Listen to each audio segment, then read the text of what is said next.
Alright, look at that. Welcome back, guys. How have you been, ladies and gentlemen? What a pleasure to be back once again with all of you. What a pleasure. It's been a while, a whole week.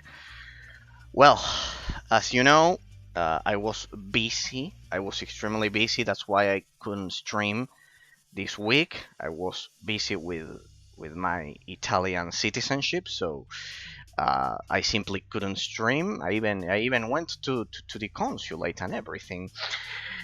A pretty interesting experience. Everything went smoothly. Fortunately, everything went smoothly. So yeah, that's basically why I couldn't stream this week. For those of you who didn't know, anyways, I explained it in the first integral history of PC game genres stream, in the RPG stream, when I was talking with Dima, if I remember correctly. Yes, right when I started the isometric action RPG. Yes, it was 2 weeks ago, but it's okay. I remember. All right, ladies and gentlemen, we are back. I am so glad that we are back. What's the plan for today? Since this week I couldn't stream either on Tuesday and also Thursday, we'll stream today, Sunday. We will cover the third row of the 2023 integral history of PC game genres, the FPS genre, alongside some other RTS, some 3 extremely short, here you can see some 10 extremely short games that are kind of like variations of the RTS, of the strategy genre. Right, for example, Pikmin clones. If you are looking for Pikmin clones, we are gonna cover them right at the end. Don't worry, I'll have timestamps to the YouTube VOD if you're watching this as a YouTube VOD. But well, the idea today is to do a relaxed stream covering this third row. As you can see, we'll begin with Wolfenstein. But before we get to that, I have a lot of announcements, because a lot of people have both subscribed to the YouTube channel and also, well, followed the Twitch channel. So first we'll get to that. And the first thing, Novach, if you're watching, thanks from the bottom of my heart for following. The other day, while I was doing the RTS section, I remember that I was doing the MOBAs here. Sorry, really sorry, and thanks from the bottom of my heart. Sorry because I didn't see your follow. What happened?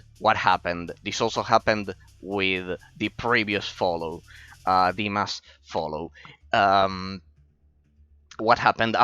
Apparently, Streamlabs got updated, and when it gets updated, you have to log out and log in once again, and I simply didn't realize it. That's why the alert didn't work, but my channel does have alerts and does have everything.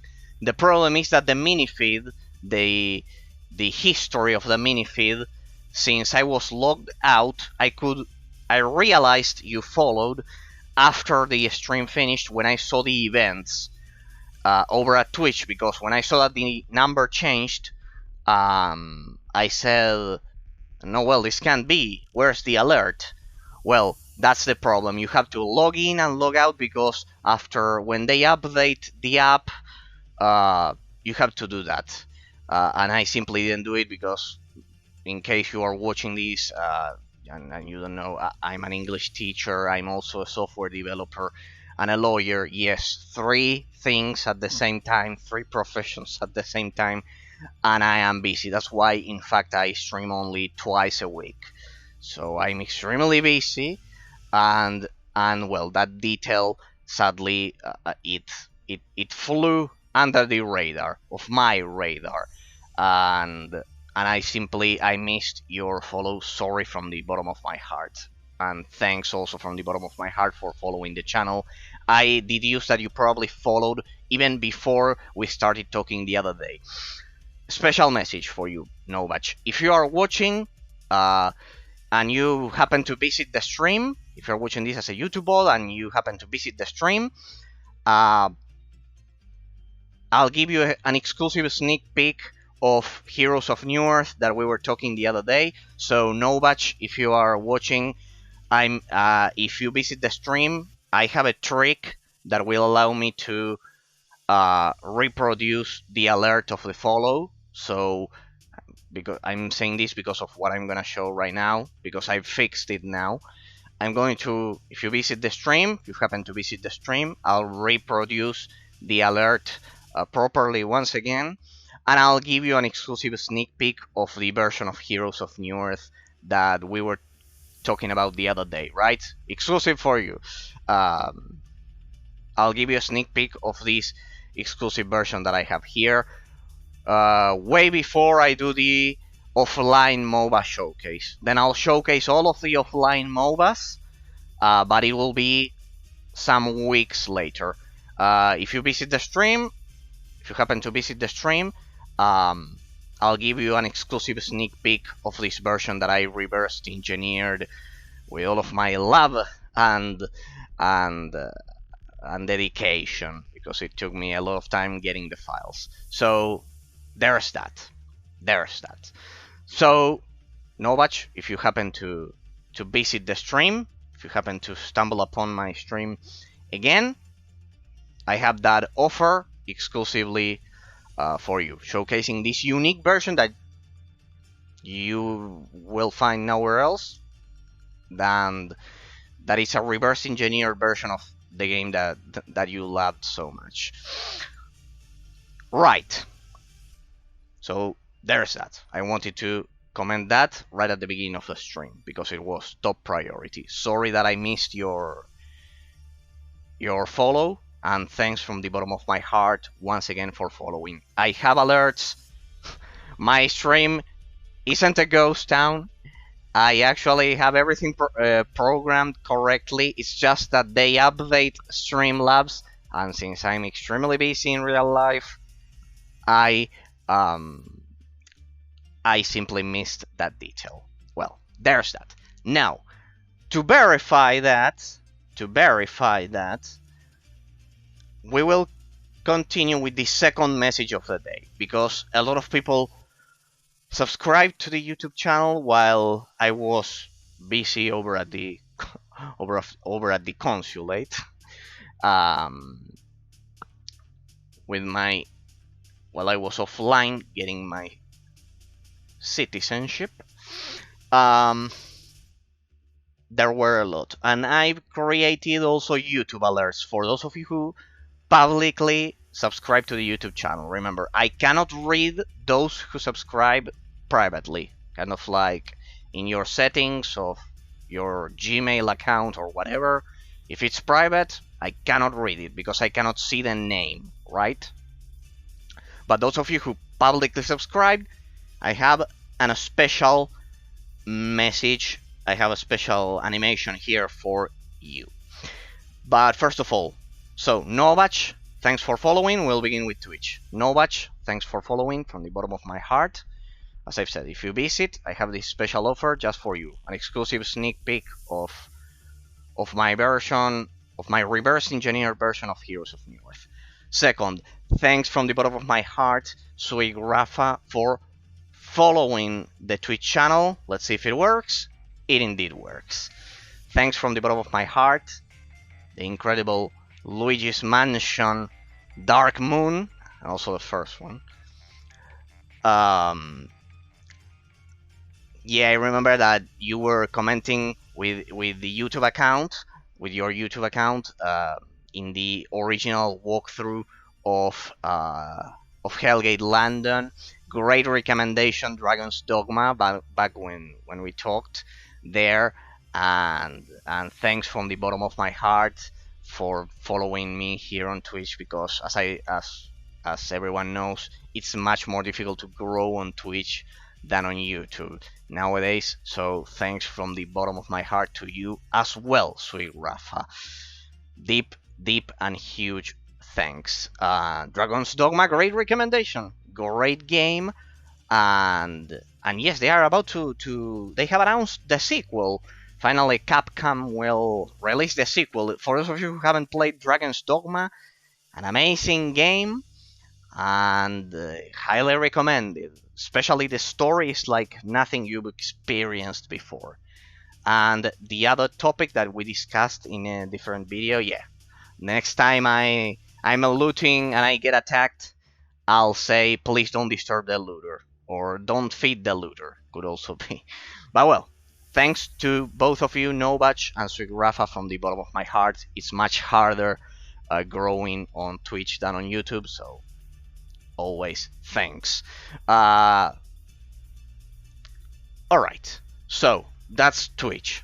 Also, if if Dima visits the stream, I'll also do the trick, and we will create the animation for his follow as well, because I think his follow was also affected. All right, all right. So this a footnote: these huge companies with their automatic updates of the thing, they think that we do nothing in real life. My god, my god, they think we have the time to discover such a subtle detail as to log in and log out every time they update the stream software. I honestly don't know what they were thinking. They probably think that we don't work, that we don't do anything in real life. I don't know. But well, next, the YouTube subscriptions.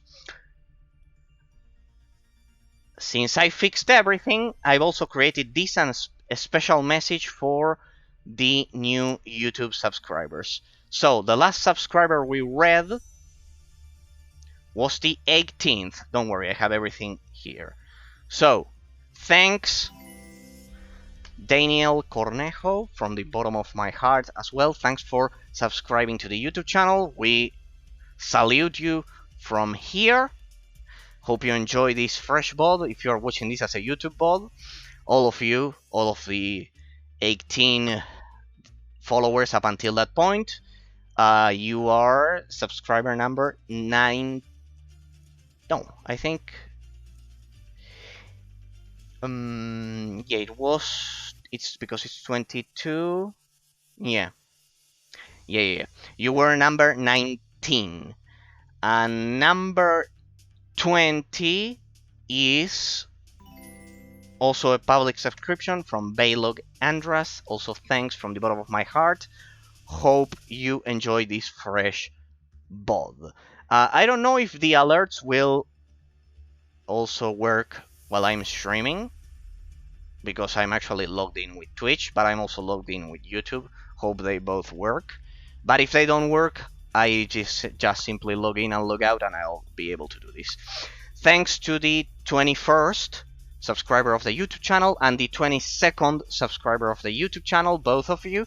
Both of your subscriptions were private, so I cannot do this, because I am simply not allowed by Google, by YouTube, to read your names.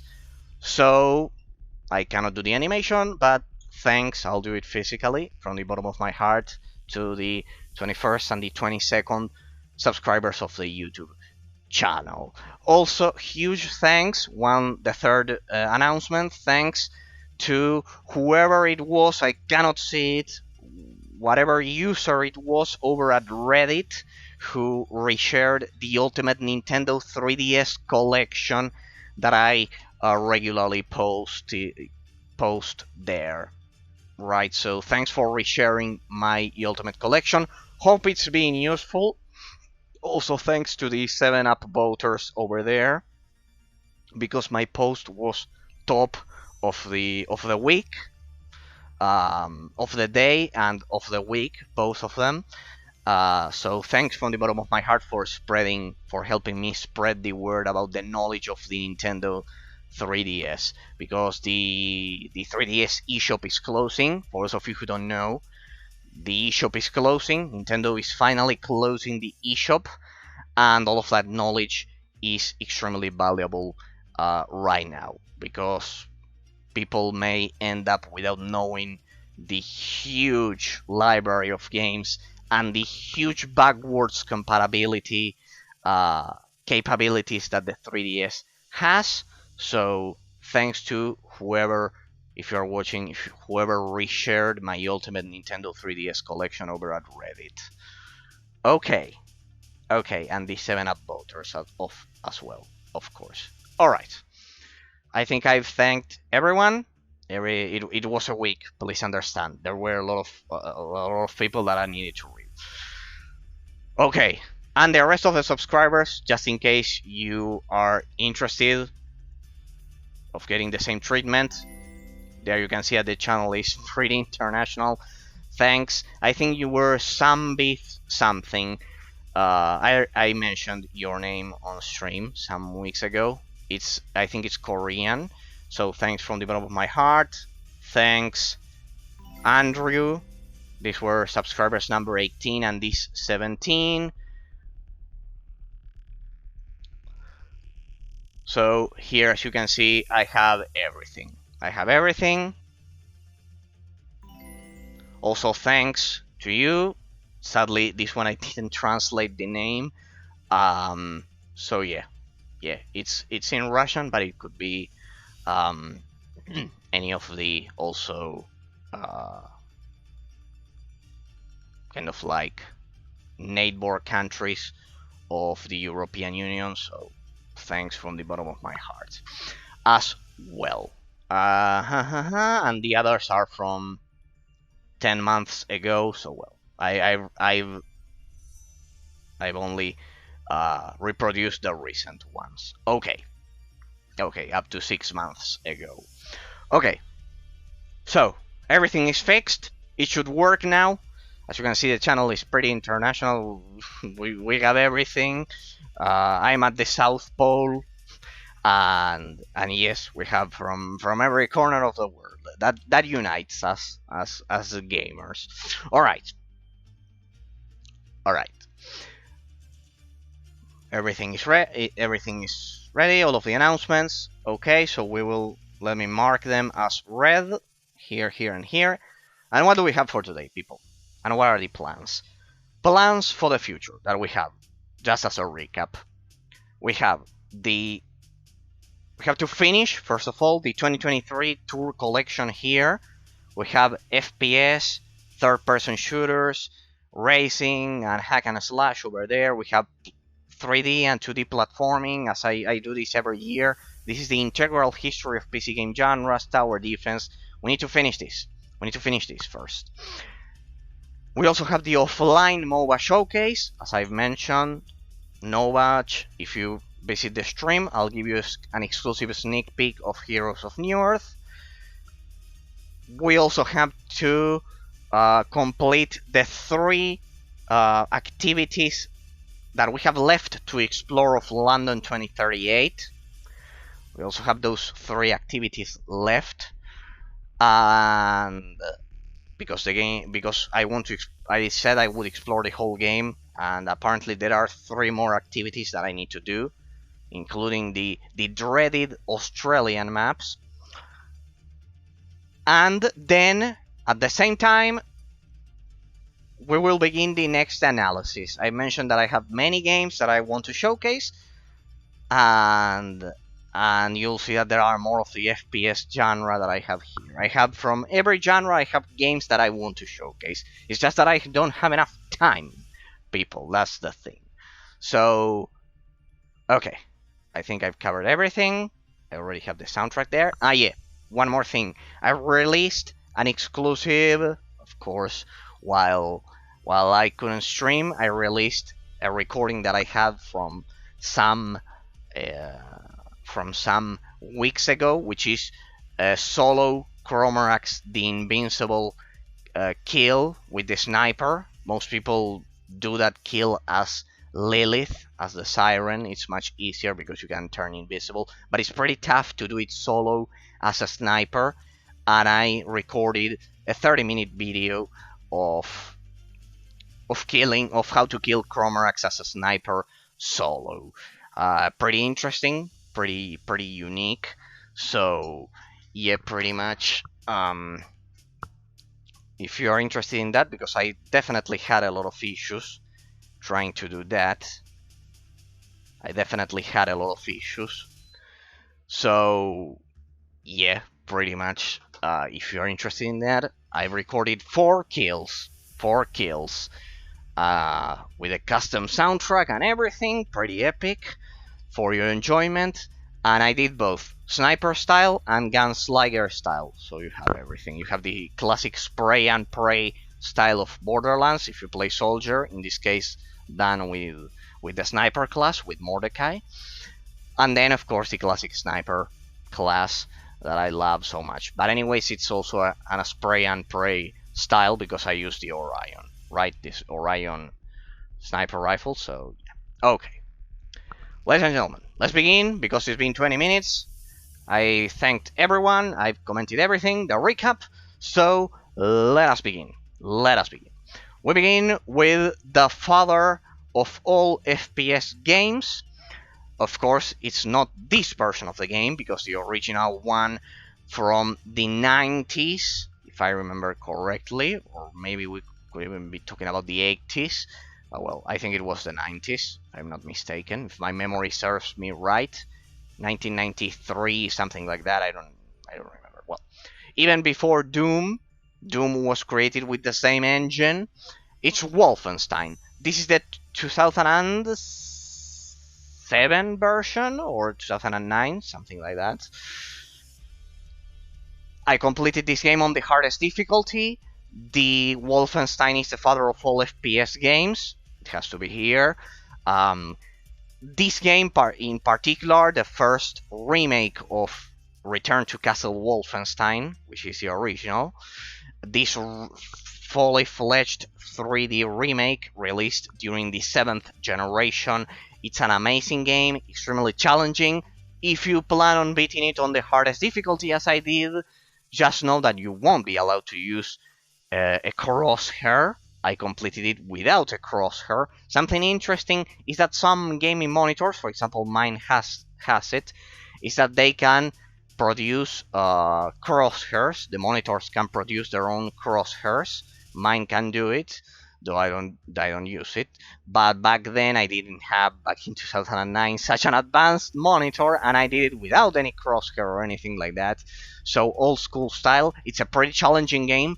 Be careful with this first game because it's extremely challenging when compared to the more modern releases of Wolfenstein, because this game definitely is tough and challenging. Uh, it's a great game, a complete experience in the sense that you will explore different locations. As I've said, if you're looking for a good classic challenge, uh, similar to Call of Duty Modern Warfare, because I think that somehow, I don't know if it's the engine or what, but this game looks strangely similar to Call of Duty Modern Warfare, the classic one from the 7th generation. So I don't remember if there was a collaboration or something, but it looks extremely similar in terms of the physics of the gameplay and everything.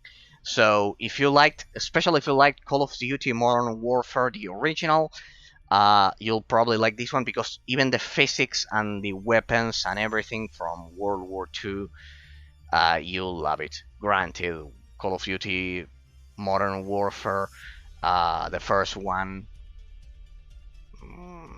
the setting wasn't World War II, but this one is pretty similar in terms of the engine and the physics. In that sense, in the setting, in the case of the setting, it's like World War II.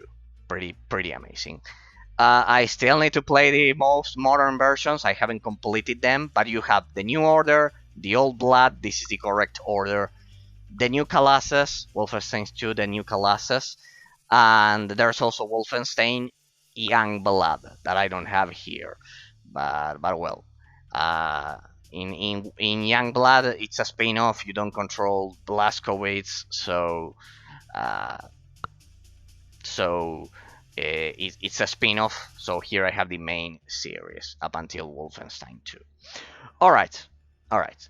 Then we have, but all of them are great games. If I had to say, I've only played this one, but I would say that this is the best because I've heard that these ones, well, they are not as hardcore as this one, and since I know that I always, for me, having a high difficulty, it's an important point, it's an important feature in a video game. So I would say this one it has to be the toughest one, and for me that's imperative. Besides it's extremely classic. It reproduces the original experience as much as possible. So I think I won't like the most modern versions as much as I like that one. Besides, the other ones are kind of like different. They mixed uh, modern day politics with the World War II setting, which I honestly don't like. So yeah, pretty much the classic original version remade is my favorite. Doom Collection. Now you must be wondering what on earth is this? This is the original Doom, the original, alongside the Doom 2. Both of the two original Doom games with all of the expansions.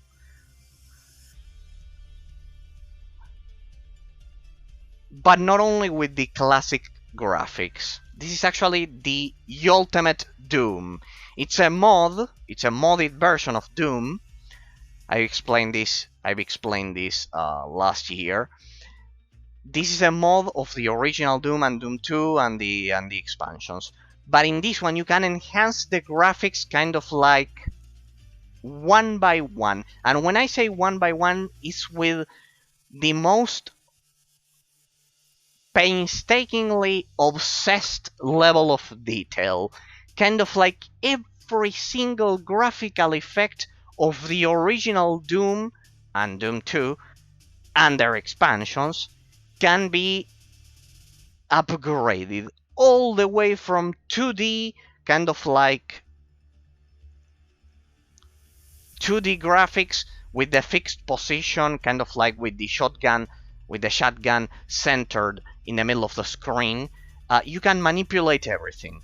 You can even add kind of like the helmet interface of Metroid Prime. Well, similar to that in Doom 2, not the user interface of Metroid Prime, right? With a custom user interface exclusively designed for this one. It can go from 2D to 3D graphics. Yes, the same game. You can play with 2D graphics, with 3D graphics. You can play with the shotgun kind of like in the middle of the screen, or with the modern view, kind of like with the shotgun on the right side of the screen, in the lower right corner of the screen. You can add the user interface of the helmet, as I've said. You can increase the walking speed of the original Doom and Doom 2, which basically turns this into the remake, the Doom remake of 2016. So you can basically replay Doom with the physics, gameplay mechanics, graphics. You can even add 3D blood. You can kind of like manipulate the amount of blood. You can eliminate the blood from the enemies. You can kind of like manipulate if the whole environment is in 2D, if it's in 3D, if there are reflections, if there will be 2K textures, everything. What's the downside? That you need to know what you're doing, because if you kind of like cram a lot of graphical updates without any kind of purpose, the game engine will vary. You will need to have a beefy GPU to run the most graphically intensive version of this. And the problem is that this is something that I'm fixing, is that the frame rate is unstable. But not unstable kind of like 10 FPS or 30 FPS. No. We are talking about varying from 120 to 50 frames per second. The variations are way too fast. So that's the problem that I'm trying to fix. Once I fix that, I'll probably showcase this version. The thing is that I get dizzy. You can end up getting dizzy because of all of that, and you can end up vomiting because um, the variations are way too fast. Kind of like 100 frames, 50, 100, 50, 100, 50, 100. That's the problem. It's not that they are low, it's that the variation is way too fast. So be careful with that. Be careful with that. It's simply because the engine cannot take so many graphical updates, so many uh, amazing graphical updates. Kind of like thing that we are using here a 2D engine from the 90s, and with the same engine we are updating uh, every single graphical feature all the way to modern day graphics, because I've said the if you play it on the highest settings, it will look like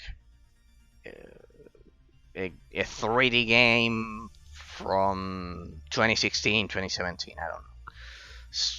So it's amazing. Even though it's amazing, you can play the original version. You can play. It has all of the expansions. You can play the as I've said, with modern 3D Doom rules that are much faster. So yeah. And it has also extra difficulties. It has impossible difficulties that are pretty much impossible to beat. Besides with the extra speed of your character, so blah blah blah blah blah blah. I could speak all day, but we have to finish this collection. Had to finish this showcase. Doom 64. I think this is a new addition that I didn't cover last time. This one is an official release by Bethesda. This isn't a mod. This one is only in 2D with the classic graphics from the 90s. This is originally the exclusive version of Doom that graced the Nintendo 64 and was exclusive up until recently when Bethesda decided to release this. I think this one is released under the seal of Bethesda. Probably the exclusivity deal with Nintendo expired, something similar to what happened to the Mega Man Zero collection and the Castlevania collections on the Game Boy Advance. Apparently all of those contracts were 10 years old. So here Bethesda released this official version of Doom 64. It works like a charm. 140 FPS, absolutely unlocked, but the graphics are in 2D, just like as if we wouldn't apply any graphical updates to this collection. Kind of like the original version, with stable frame rates, and that it can be played on modern PCs. Pretty much. This is an official release, this is a modded version. Doom 2016. Well, I'll begin by saying that I've completed this game 100% on Nightmare difficulty. I'm not gonna do the crazy Ultra Nightmare that you lose all of your progress. Sorry, I have real life obligations. I don't have that much time. But I managed to beat it on Nightmare difficulty. This is the game of the year of 2016. Sorry, and a special message to all of the Game Awards crooks and macaques and the elite rates who voted for Overwatch for the 2016 game of the year. I'm not saying that Overwatch isn't a brilliant game. The game is it's amazing because it combines the gameplay mechanics of a MOBA. I played it with FPS mechanics, and that's a huge feat. But sorry, I cannot award Game of the Year to any multiplayer game. It goes against my nature. Please understand. Italian blood simply forbids that. I cannot award Game of the Year to a multiplayer game. It goes against all of the rules of the classic gaming experiences that we've had in the 90s, in the early 2000s, in the 2010s, everything. It goes against everything. It goes against the rights of the consumer, because as I've said countless times, online-only games shouldn't exist. The model should be the Diablo 2 model, an offline version and an online version, because when the servers go down, no one will save your precious game. And those of you who have lost an online-only game that you loved, I bet you all understand me. Those of you who cannot understand what I'm referring to and think that I'm a nostalgic idiot, well, it's because you probably haven't experienced the safety of having a reversed engineer server of your game, that you don't have to care about what the company does. A note on that, and referring to the RTS, to the FPS genre, I have news, important news. The Destiny 1 has been saved officially, ladies and gentlemen. Yes, as you know, I'm a preserver of games, as you can see, and I always follow the news of all of the games that are being preserved. Great news. Great news. I'm extremely happy because I couldn't play that one. Destiny 1, the PS3 version, has been saved because on PC, the modders of the RPCS3 emulator,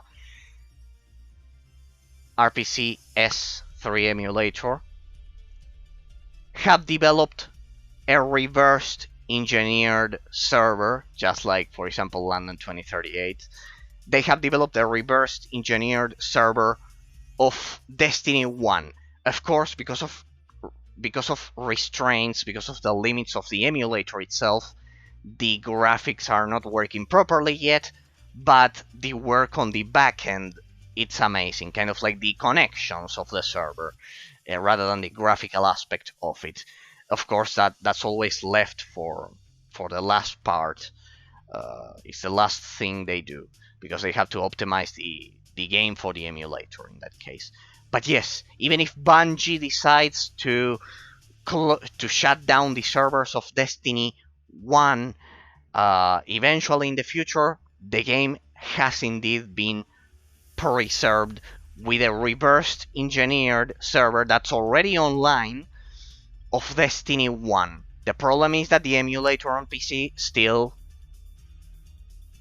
doesn't have the performance that you would expect from a real PS3 or an Xbox 360, right? So, but that's a negligible issue when compared to all of the backend that they developed. So yes, Destiny 1 has been saved, and I'll be proud to have it here alongside the rest of the games. I'll probably place it right here, right after Borderlands 3, because it's pretty much the successor of Borderlands. Sadly, they made it online only for a lot of time.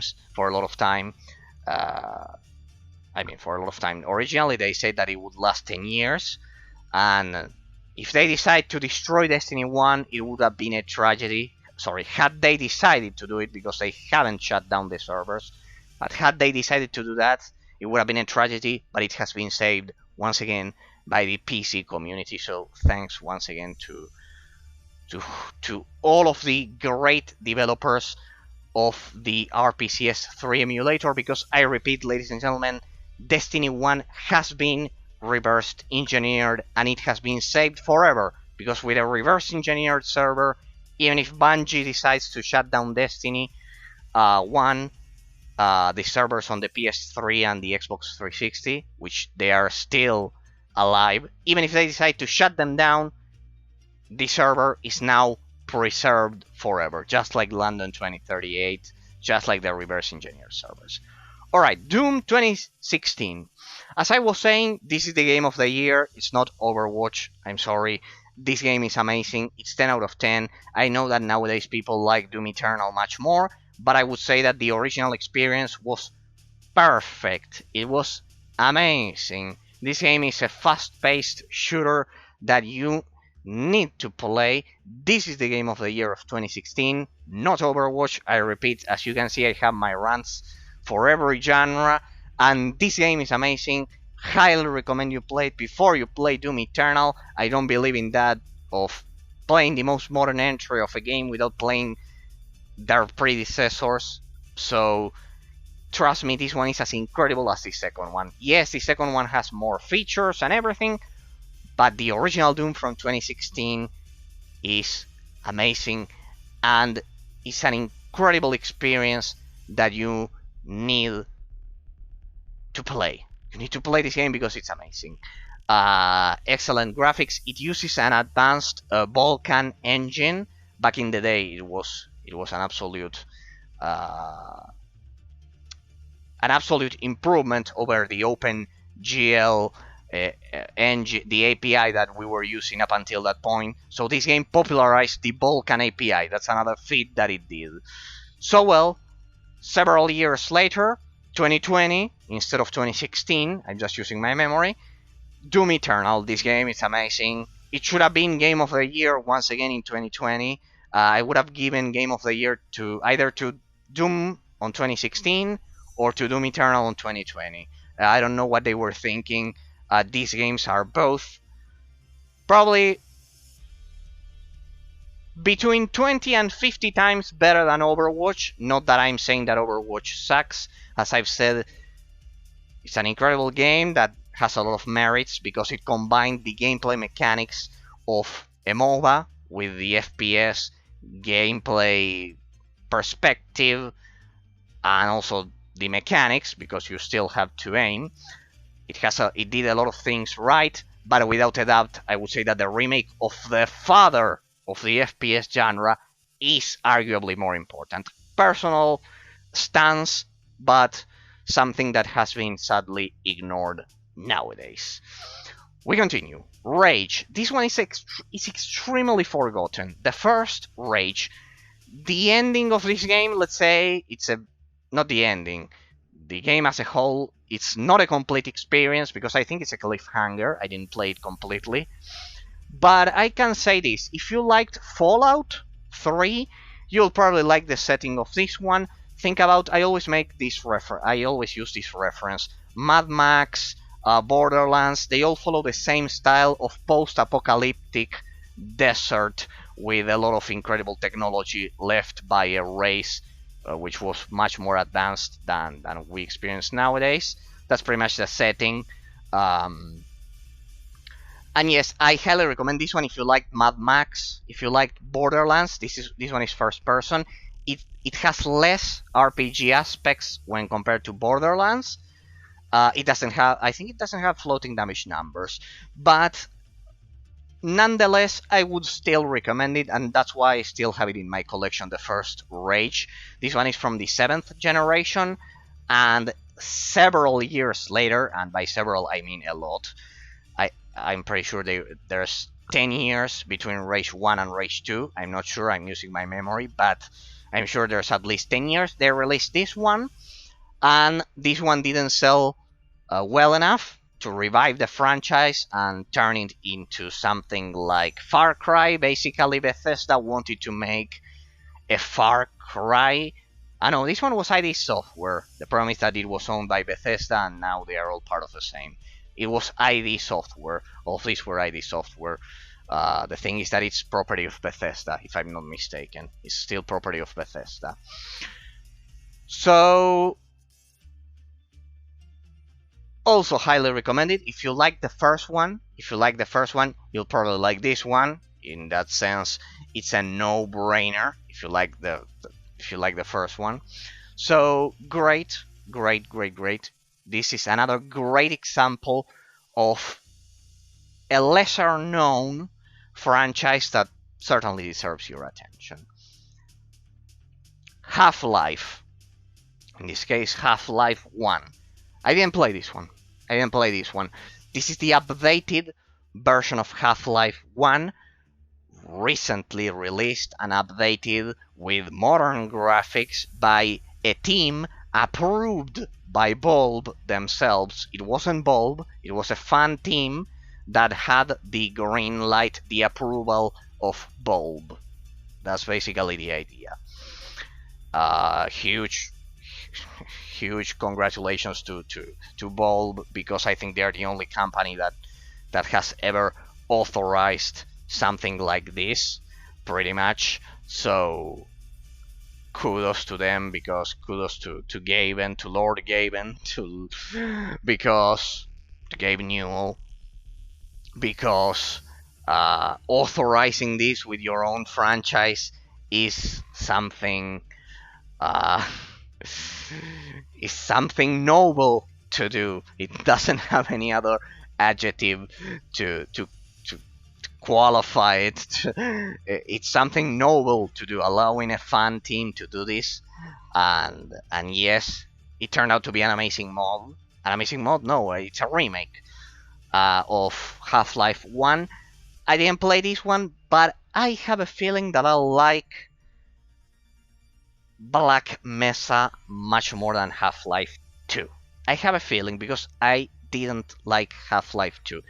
Before you try to before you try to publicly stone me, to publicly burn me at the stake, no, I didn't like Half. It's not a bad game. I'll begin by saying this. It's not a bad game. And I know that a lot of people will argue that it has the most advanced physics system, considering the year it was released in, 2004, that the physics system was extremely advanced, but I always argue this. This one was released in 2004, right? The original Half-Life 2. The updated this is the same version, it's just updated so it works with modern resolutions. Bulb has updated it a lot. It uses the solid source engine, could be it was Bulb's engine. It's a solid engine, amazing for developing games. So it's extremely solid. Black Mesa uses a new engine, if I'm not mistaken. I always use this argument in the debate of Half-Life 2. Try to hear me before you insult me. That's the idea. After you hear me, post whatever comment you want in the YouTube bot, if you are watching this as a YouTube bot. Halo 1 and Metroid Prime, both from 2001, Halo 1, and Metroid Prime 2002, if I'm not mistaken. 2002 or 2001? No, 2001. They were both released on the same year. Both of them, I'm sorry, but they are much better than Half-Life 2. Why? Because in terms of level design, Metroid Prime is the best, probably the best game ever created. And Halo 1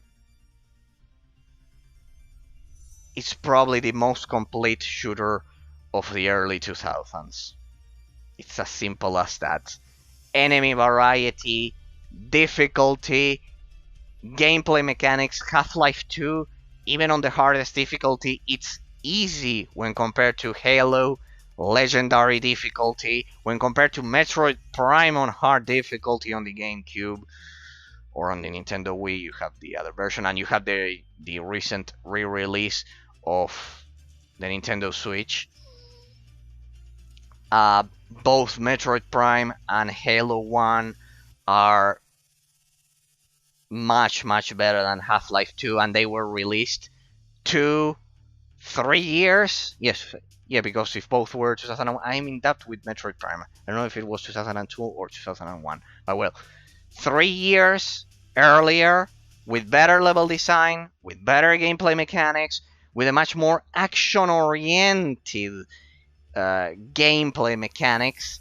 And yes, I would say that if we consider Half-Life 2 one of the best FPS of all time, for a lot of people this is the best FPS of all time. Not for me, because as I've said, in that case, first of all, it would be Wolfenstein, because it created the genre. And then, second place, it would be Metroid Prime and Halo. A lot of people will argue that Metroid Prime isn't a fully fledged shooter because it lacks the heavy action components of something like Call of Duty or Halo. But in that case, I would also argue that Half-Life 2 has even less action than Metroid Prime. Metroid Prime also has epic bosses, something that Halo 1 doesn't have, because I think the biggest issue with the Halo franchise, except for Halo 2, in fact, is because it's the fact that they don't have epic final bosses. That's the thing. I don't like games which don't have epic final bosses. I think it's a tradition of the gaming industry that should be preserved. So you can call me conservative, but in that, I'm proud of it. First of all, I'm proud of it, and second of all, uh, I think it's one of those sacred rules that shouldn't be altered, right? So because they add a lot of depth to the gameplay mechanics, and they definitely add a component of epicness that games which don't feature bosses, final bosses, don't have. So Half-Life 2 doesn't have epic bosses. It doesn't have an epic final boss fight. In fact, Wolfenstein 1 does have it. That's why I like it so much. Halo 1, Halo 3, I played all of them. Also Halo Reach. None of them have an epic boss, an epic final boss, except for Halo 2. That's why I didn't mention it. So in my book, Metroid Prime and Halo 2 are kind of like top of all time. Halo 2 on legendary difficulty, it's probably the most difficult FPS of all time, alongside some Call of Duty games, some Call of Duty entries, and Metroid Prime, I think it's the perfect balance between action and exploration. Half-Life 2, on the other side, it's a lot of exploration, a lot of physics and puzzles when compared to the action of Halo 2. Metroid Prime, as I've said, is the middle ground. And more than the middle ground, I cannot go. I completed Half-Life 2 on the hardest difficulty, and I played it, and it's a good game and everything. But I've also completed Metroid Prime. I've also completed Halo 1, Legendary twice. And for me, Metroid Prime and Halo 2, they are the best. And in the case of the comparison with Half-Life 2, Halo 1 was released 3 years earlier, and I think it's better. And if we're talking about Halo 2, it's perfection. It's kind of like the best FPS. It's the best FPS along the other ones. As I've said, the only competitors would be Metroid Prime and Call of Duty 2. But well, it's my book, people. These are my opinions. You have your own. Feel free to insult me in the comments if you'd like, so we can debate. But yeah, pretty much, there you have the explanation. There should be more combat and more epic bosses here, instead of focusing on those physics. I need to play this because this is the ending. This is the ending of Half-Life 2, pretty much episode 2. There's also episode 1. I just want to play the ending, that's why I don't have it here. I just want to play the ending here. As you can see, I added custom covers. See that I have appreciation for the games, though I just don't think they are the best. But there's that. And sadly, I couldn't incorporate this for this stream, but I also have a modded version of Half-Life Alyx, the recent virtual reality game. I have a modded version which allows you to play it kind of like without using a VR headset. I think virtual reality simply it's still way too green, as we say here. It's still in its infancy. But besides that, the question that I would pose is if it will ever be able to adapt to the fast-paced philosophy of game development and mechanics, kind of like perfect. Have you noticed that perfect games have kind of like solid engines behind them? Think about the source engine of Bulb. Think about Unreal engines, things that have been developed for 20 years or so, games that have fully exploited their capabilities and are kind of like amazing. Think about something like The Witcher 3, Halo, Call of Duty in this case, since we are talking about the FPS genre. See that all of them use highly developed engines and kind of like solid, extremely solid. All of them. All successful games have solid, 99% of the cases, they have solid engines behind them. Think about Nintendo. Why do you think that Nintendo games are able to run somehow smoothly on portable systems without any kind of issue? Well, in the case of the Nintendo Switch, they lowered it to 30 FPS, but in the case of the 3DS, of the Nintendo DS, of the Game Boy Advance, of the Game Boy Color, it was always 60 FPS. With the technologies of the time, they used to develop games in. So with the technologies available at those times, at that time, sorry. So Nintendo uses a custom-made engine that only they use, which is somehow similar. It's a variation of the Unreal Engine, uh, different, but it's their own proprietary engine. It's their own proprietary engine. So all excellent games have solid engines behind them. So virtual reality has that issue, and I think it'll have it for a lot of years. And even so, we need to see if it will eventually adapt to the fast-paced philosophy of game development.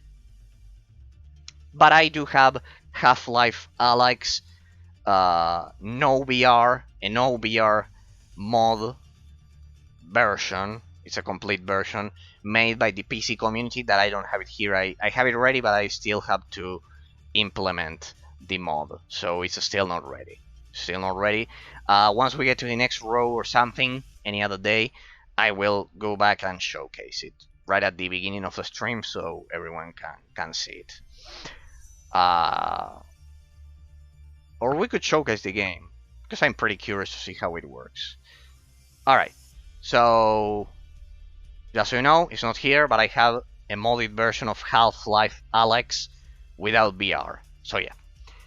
Star Wars Republic Commando, arguably another game that is as good as Half-Life. Here, this one, I wouldn't say it's like Halo 2 or Metroid Prime, or Halo 1, kind of like top of the genre, but I would say it's still 9.5 out of 10. It's right behind them. This is a squad-based single-player game that it has a similar mechanic to Gears of War, kind of like that you can order your artificial intelligence, your AI teammates. It's an important piece of history of the Star Wars universe, because those commandos that you see there in my cover and in the game, that you play as in the game, basically made their appearance in Star Wars The Clone Wars, in the series. It was a pretty brief appearance. I think they were just for a second. I remember they were kind of like securing a corpse or something, that like you can just see other clone troopers talking to them. So it's an important piece of Star Wars history, this game. Not only an amazing FPS game, extremely hard. The final boss of this game it's extremely tough. They are extremely tough. Basically, the Magna Guards of General Grievous, and I don't remember if you fight Grievous himself. A pretty tragic history. It's a pretty tragic history. I know I'm doing a bit of spoilers here, but the story of this game is pretty much amazing, touching. It because it still retains the World War II drama from the movies and from the reality of what that tragedy was in real life. So, but it has the design philosophy of the early 2000s FPS, which was basically the World War II recreation, though it's based in the Star Wars universe, of course. It has a pretty epic trailer that was present in the original version of Knights of the Old Republic 2, if I'm not mistaken, or was it the first one? I think it was the second one. The second one. The trailer. No, it was the first one. No, the second one. The second one. Yeah, I don't know. Yeah, the second one. The second one because this game is older. The second one. I was right. Highly recommended. There are modern versions of this on the Nintendo Switch and modern consoles.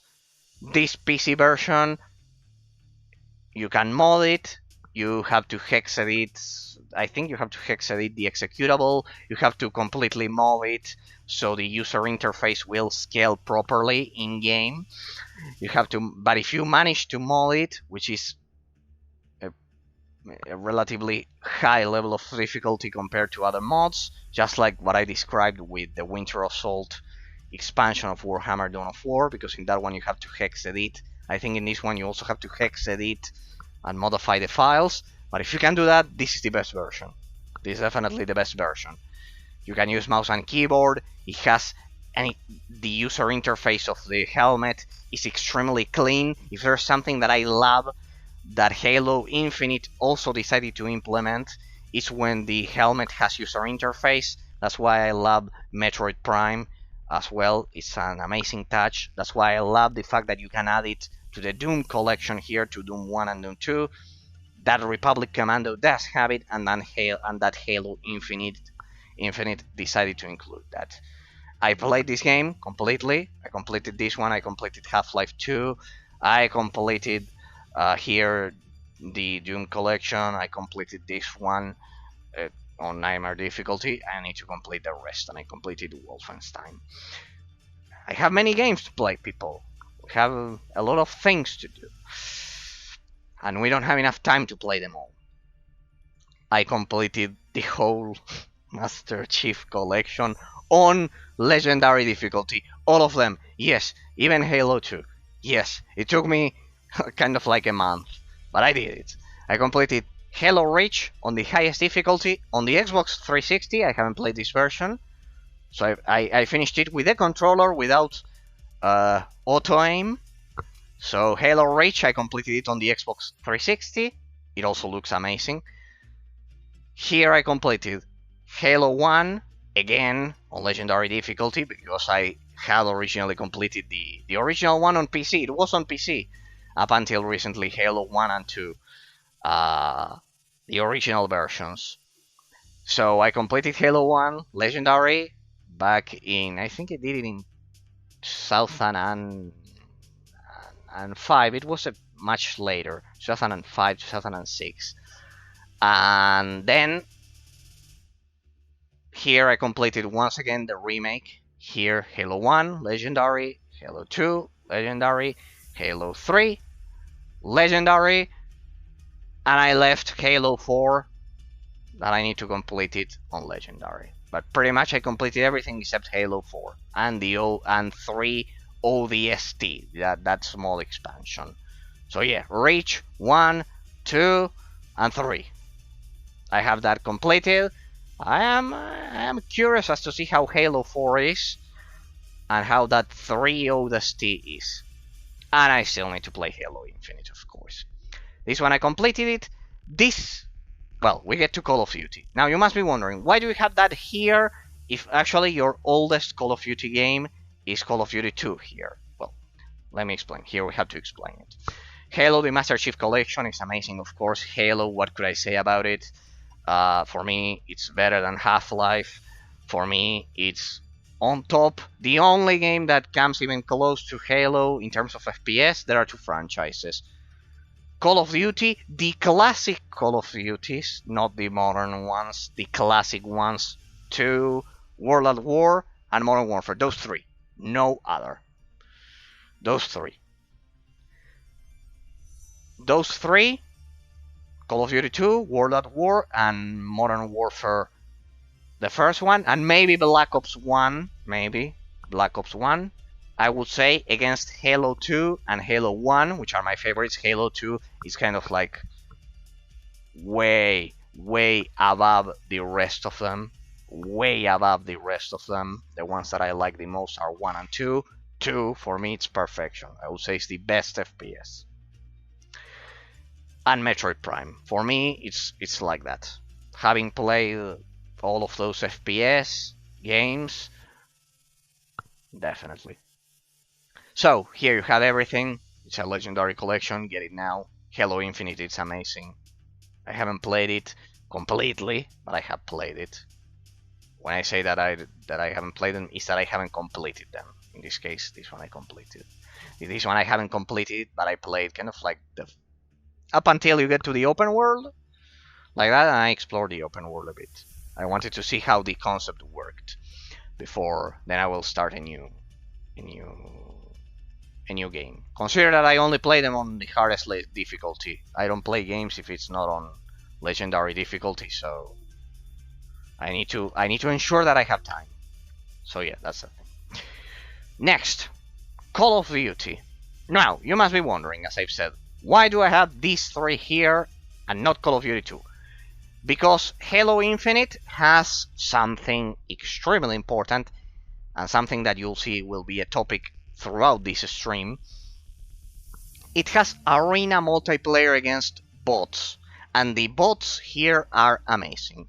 The problem is that they are limited to 4 here. I don't know why they should update it. I'm looking for a mod to increase the amount of bots here, because there's no reason why they would only allow you to go 4 against 4 in the bot mode. So the bot mode is extremely important for the FPS genre. I have several discussions that I've seen over at Reddit, and also several forums dedicated to video games, in which you wouldn't believe how many people complain that modern FPS games have killed the mechanic of the bots. I know what you are thinking. You are thinking, well, but that's because the technology has advanced, internet connections are stable worldwide. No, fallacy. And now we can play online with our friends and against people from all over the world, and we can play against real humans. Yeah. Just like with the MOBA genre, having bots in this genre, it's amazing. For those of you who don't know, those of us who grow up, the other day I was watching more or less the range of the age of my channel, and it's kind of like from 30 onwards. So we are all old in comparison to the average gamer, so you'll probably all understand me. The YouTube channel I was watching. So you'll all understand me, all of the subscribers. Do you remember Battlefront 2, the version from 2005? Can you remember Unreal Tournament? It was a genre of its own, the arena shooter genre that you could play locally. You could play through the LAN connection with your friends and with your real life friends, kind of like on the couch and everything.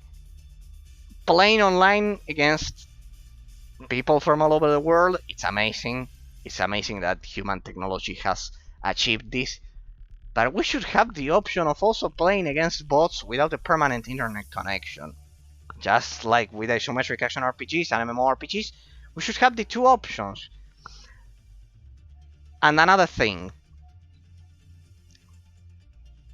why is it that they don't want to invest on artificial intelligence technology? Because as you can see, it's easier creating something like Fortnite, something like Apex Legends, creating your generic FPS multiplayer and letting people kill each other than investing money on artificial intelligence, on good bots. Creating good bots isn't easy, because if you can create kind of like a perfect bot that will kill all players, but that experience will be unrealistic. You have to make them good enough as to simulate human behavior, and that's extremely difficult. And I have here proof that back in the early 2000s we were much more advanced in terms of bot development for FPS games, because it's an important genre that needs of this bot arena section of it. I'm going to showcase it once we get to the arena FPS genre, because I divided them and separated them, and you'll see how many great examples we have. Okay, so why do I have these 3 Call of Duty games here rather than at the end? Because they are much more modern than Call of Duty 2. As you can see here, this version of Call of Duty, this one was Advanced Warfare, has the campaign, has multiplayer against bots offline, exo survival against bots offline, and exo zombies against bots offline. This game was developed by Respawn, if I'm not mistaken. No, not by Respawn. It was the Sledgehammer team, but a part of this team, a part of the team that developed this game, then created Titanfall. So follow the story, please. So they developed Call of Duty Advanced Warfare as kind of like employees of Activision, as a Sledgehammer Games, if I remember correctly. Then a group of this team created Respawn, responsible for Titanfall 1, online only, and then Titanfall 2, the good game, a perfect game. And now they have been bought by Electronic Arts, and they developed Star Wars, the newest one, the Jedi Order, and they are about to release the Jedi Survivor, the Fallen Jedi Order. I have it here. Jedi Fallen Order, the other way. So this reverse engineered version of Call of Duty Modern Advanced Warfare that you won't find anywhere else. I have to showcase it. It's an extremely rare gem. It's one of the sorry. It's the gold edition, as you can see there in the cover. And it has all of the multiplayer modes that have sadly died when they took down the servers, when the servers were shut down. And it has the servers reverse engineered, so I can play all of the modes offline. Those modes that you see there, the Exo Zombies and Exo Survival, were exclusive to this version, and they weren't released on any other Call of Duty game. That's why it's so important. Because this version is a preservation of those 2 exclusive multiplayer modes. So far, I've only played the campaign, and I've been trying the multiplayer reverse engineered modes, and they do work. I just have some issues with this one, with the multiplayer against bots, which is basically the classic team deathmatch against the bots. Also, you can customize every single aspect. It's not just team deathmatch. You can do kind of like survive. The survival mode is kind of like the Horde mode in Gears of War, kind of like surviving endless waves of enemies, like the zombies, for example. That's why it's Exo Survival and Exo Zombies. In the Exo Zombies, it's like Left 4 Dead. It's like Left 4 Dead. It's like kind of like you have to go from point A to point B. You'll see that this reverse engineering of the arena and horde modes of arena FPS games and FPS games will be something constant in my collection. It's what I'm most proud of out of pretty much all of my collection, except for the MMORPGs and the MOBAs, because I had to investigate a lot, and they are jewels of the crown of my collection, as I always say. So there you have that one. This one, as you can see, it was much easier. It's the one I would choose if you don't want to have a hassle, if you don't want to spend a lot of time investigating, because it's easy to find a reverse engineered version of Call of Duty Black Ops 2. It will only have the arena mode and the classic zombie survival from Black Ops 1 and 2. And it will, and you will be able to play all of those with the bots. So this one is also perfectly preserved. This one is a mod. The other one is much more difficult because it's a reverse engineered server. This one with a mod, you basically have to unlock access to the multiplayer section of the game without using the servers that I assume have been that they are dead. And if they are not, I don't want to rely on Activision Blizzard to keep the servers alive. I'd rather do these preservation efforts. So this one is the one that I would recommend anyone in case you are interested in reverse engineering and you want an FPS and you know it's simply a mod. It's all included within the normal base version of the game. You just have to unlock it through a mod. It's easy. It's much easier than this one. This one is the most difficult, but it has those two exclusive modes. This one, the files are difficult to find, kind of like anywhere in the world. It's difficult to find them, just like with the MOBAs. It reminded me of that when I did it. Uh, it's difficult to find the files on the internet. It's extremely difficult to find the correct files to reverse engineer it. This one is much easier. It's just a mod provided by the community, and you can unlock the classic zombies mode with a modern graphical engine and all of the quality of life changes that Black Ops 3 has to offer. This one pretty similar. I would say it's a middle term in terms of difficulty with the other two. It's also reverse engineered. I can play zombies offline. I can play multiplayer against bots offline, team deathmatch, everything. The bots of Call of Duty are always good because they haven't changed the original formula from the early 2000s. So we are talking about solid bots on veteran difficulty. It will be a challenge. Though these ones, the bots of World.War 2, are not as lethal as in previous games. There was a huge dump. The difficulty lowered a lot from Advanced Warfare onwards. So the bots will behave more like extremely human because you'll be able to kill them, but they will also kill you. It's kind of like extremely balanced. The bots here in these three versions are balanced. That's the important thing. They are similar to human behavior. Extremely similar on veteran difficulty. It's not that they will auto-aim and kill you in a matter of seconds. No. And you can also mix them. There's an option to mix the bots. Kind of like adding one veteran bot, one noob bot, one medium regular bot. So all of that adds to the realism of that. You must be wondering, why do that when I could simply connect to the internet and play online with friends and everything? Yes, do that. Do it. It's the best way to enjoy online games. But these versions are preserved forever. That's the thing that a lot of people don't understand. Even when because when Activision closes the servers, you'll be left with nothing, and these versions will be the only ones that on this whole planet, in the world, you'll be able to play forever. Forever.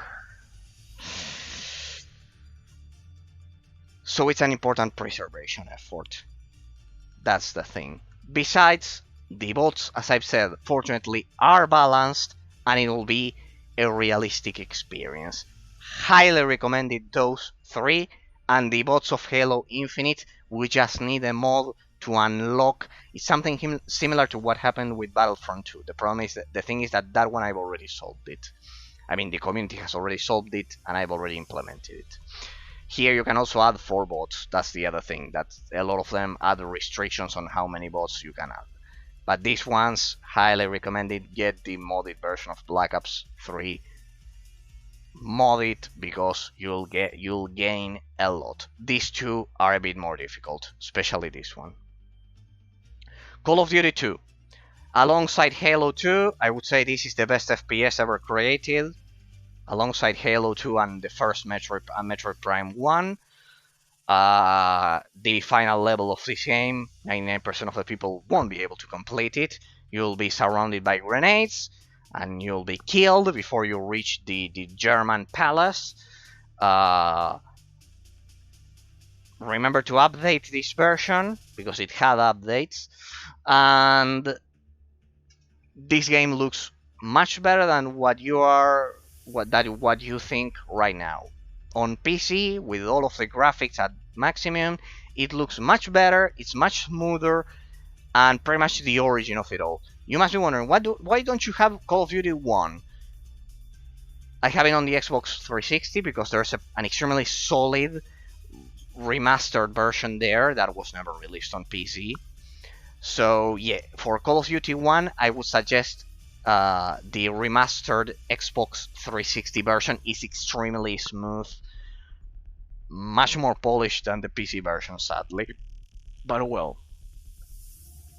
so there you can get Call of Duty 1. At least I chose the remastered Xbox 360 version. In the case of Call of Duty 2 on PC, the original experience is amazing. It's probably the toughest out of all of them. On par with Call of Duty Modern Warfare, the first one, not the remaster that I have here. I finished the original, all of them, all of the Call of Duty games except for World War II that you see there, Black Ops 3, and the other one, the Infinite Warfare, something like that, the last one that I'm gonna showcase. I completed all of them on veteran difficulty. So yeah, you can see why I haven't been able to complete Wolfenstein and Doom Eternal. I want to play Doom Eternal a lot, but yeah, I go in order. I finished all of them, veteran difficulty. Call of Duty 2, the best, the best, the best. You have to play this game, please, please, please don't underestimate this game because of its age. Those of you who have played this game probably know what I'm talking about. The final level of this one is the one responsible for creating the solid engine that allowed Call of Duty Modern Warfare, the fourth entry, to be so successful, and it's the one responsible for creating a lot of the characters that you will stumble upon in Modern Warfare, in the Modern Warfare series and the Black Ops series. This is the origin of it all. This game is better than all of them. It's the complete classic World War II experience. You will die a lot on veteran difficulty. I can assure you that you will suffer a lot. So if you're looking for a challenge, this is harder than anything you can ever imagine, except for Modern Warfare 4. If you completed Modern Warfare 4 on the hardest difficulty, you can perhaps you can survive the final level of this one. You will be surrounded by grenades and you'll be killed endlessly. The game is amazing. It's a perfect depiction of World War II. The gameplay mechanics are extremely solid. It works at unlocked frame rates on PC. I think it has, well, not unlocked. I think it has a limit of 90, of 100, or of 120. I don't know, but it's extremely smooth playing this at high frame rates. It's and it supports modern resolutions, so without any kind of modding. So it was extremely advanced for the time it was developed in. This game has been sadly forgotten by ignorance, because there's no other way to call them, the journalists who forget to remember how amazing this one game was. This game was absolutely amazing. King of the genre alongside Halo 2. Call of Duty 2 and Halo 2 alongside Metroid Prime. But if you're looking for a classic action-oriented FPS, look no further than you have to play Halo 2 and complete it on Legendary difficulty, and complete Call of Duty 2 on Veteran difficulty. There you'll be able to. I'm telling to you, not because of elitism or any stupid reason like that. I'm telling you this because of from a philosophical standpoint, because you'll be able to comprehend, you'll be able to measure how good other FPS games are or not. You'll be able to tell the difference between a pile of crap and a properly developed FPS. It's the perfect way to distinguish, to have an objective way of measuring. the quality of an FPS if you play those two. World at War, this one is also extremely challenging, not as much as this one and this one. These two, Modern Warfare 1 and Call of Duty 2, are kind of like insane level of difficulty. And behind those two, this one, I would say. This one hasn't been remastered. The original version of Modern Warfare, it's much harder. I completed it, so here it's the remastered version. I've already completed the other one long ago, back in 2008, 2009, 2010. This one is also remastered, and I'm waiting for the remastered of this one, if I'm not mistaken. I don't know if it's already out or what. Well, I think they still have to release it. If I had to choose between the three Modern Warfare, this one World at War, I would also suggest you play it, because I have it here because though this one was released, this one is Call of Duty 5, this one's 2, and this one is 4. The third entry is exclusive to the Xbox 360 and the PS3. Don't ask me why. It's similar to Call of Duty 2. It's kind of like the console version of Call of Duty 2, Call of Duty 3. It's only on PS3 and Xbox 360. It was the height of the 7th generation, kind of like the PC was about. Actually, it wasn't about to die, but it was about to lose the supremacy in terms of advertisements of popular culture. Let's say in the 7th generation, it was the lowest point of PC popularity compared to the consoles. So then it was the other way around. It kind of like reversed completely. Okay, so Call of Duty 2, Call of Duty 5, World at War, Call of Duty 4. This one is a remastered version, but the original one, Modern Warfare 1, was Call of Duty 4. I would place this. This is the only one that is. This one is amazing.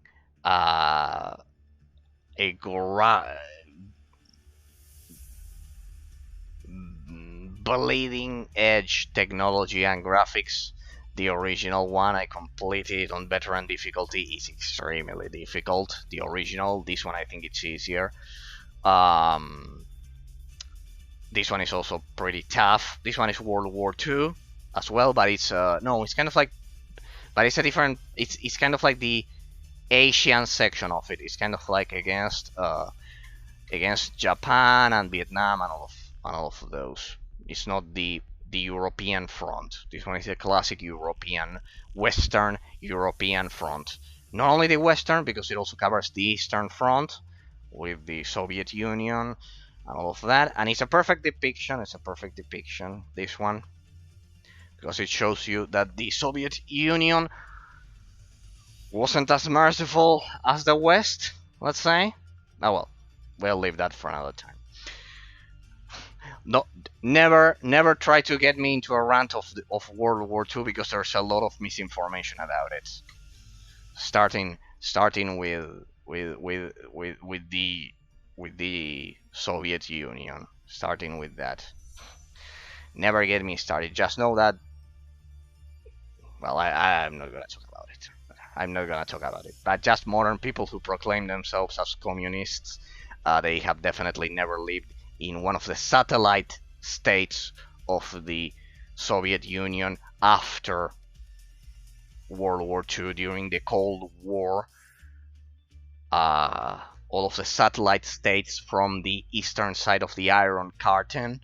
For anyone who has read history, you know that the situation was dramatic, totally dramatic, and there are people in the West who proclaim themselves as communists from the comfort of free democratic countries. So that's extremely sad. Please never do that. It's a lack of respect with those who suffered the consequences of the Cold War and the Iron Curtain.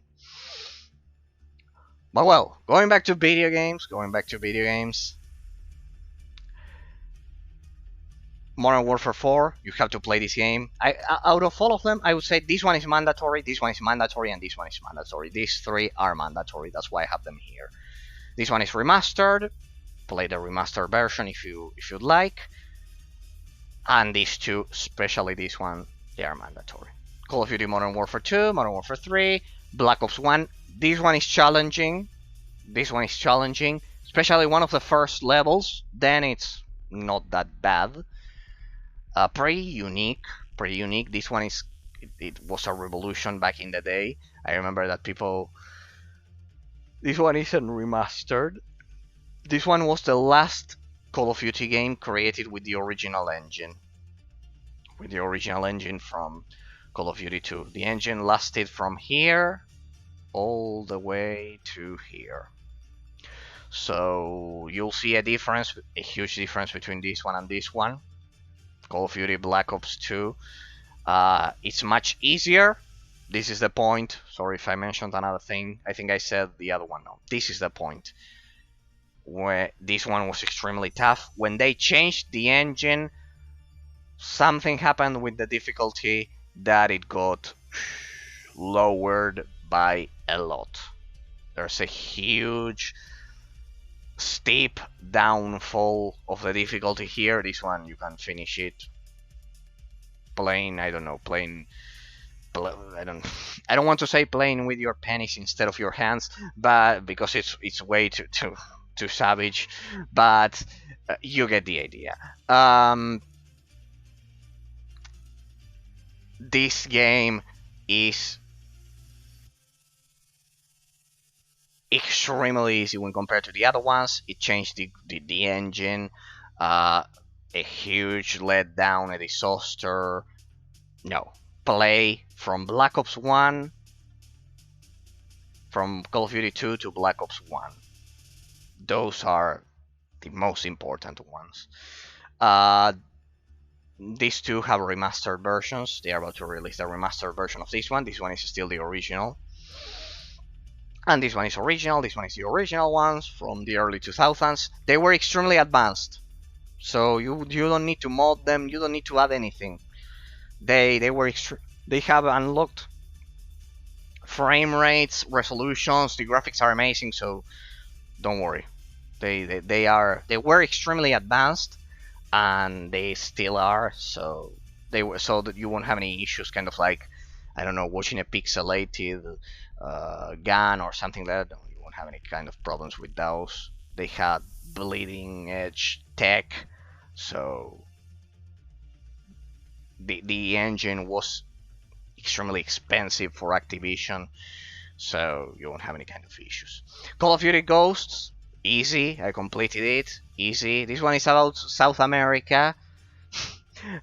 This one take this one as kind of like a joke. That's why the ending. This one is a cliffhanger because there was about to be Ghosts 2, but they cancelled everything because this one is a joke. This one is a fucking joke. This one is in South America. Supposedly that South America attacks the US. With this game, I must thank Activision because I laughed all the fucking way. I laughed all the fucking way with this one. It's like a circus. This game is like a circus.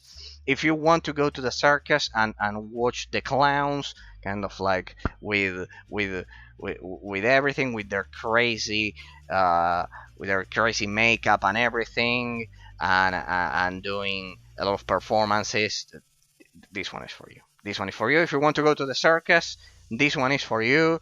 100%. Don't expect a good game. Extremely easy when compared to the other ones.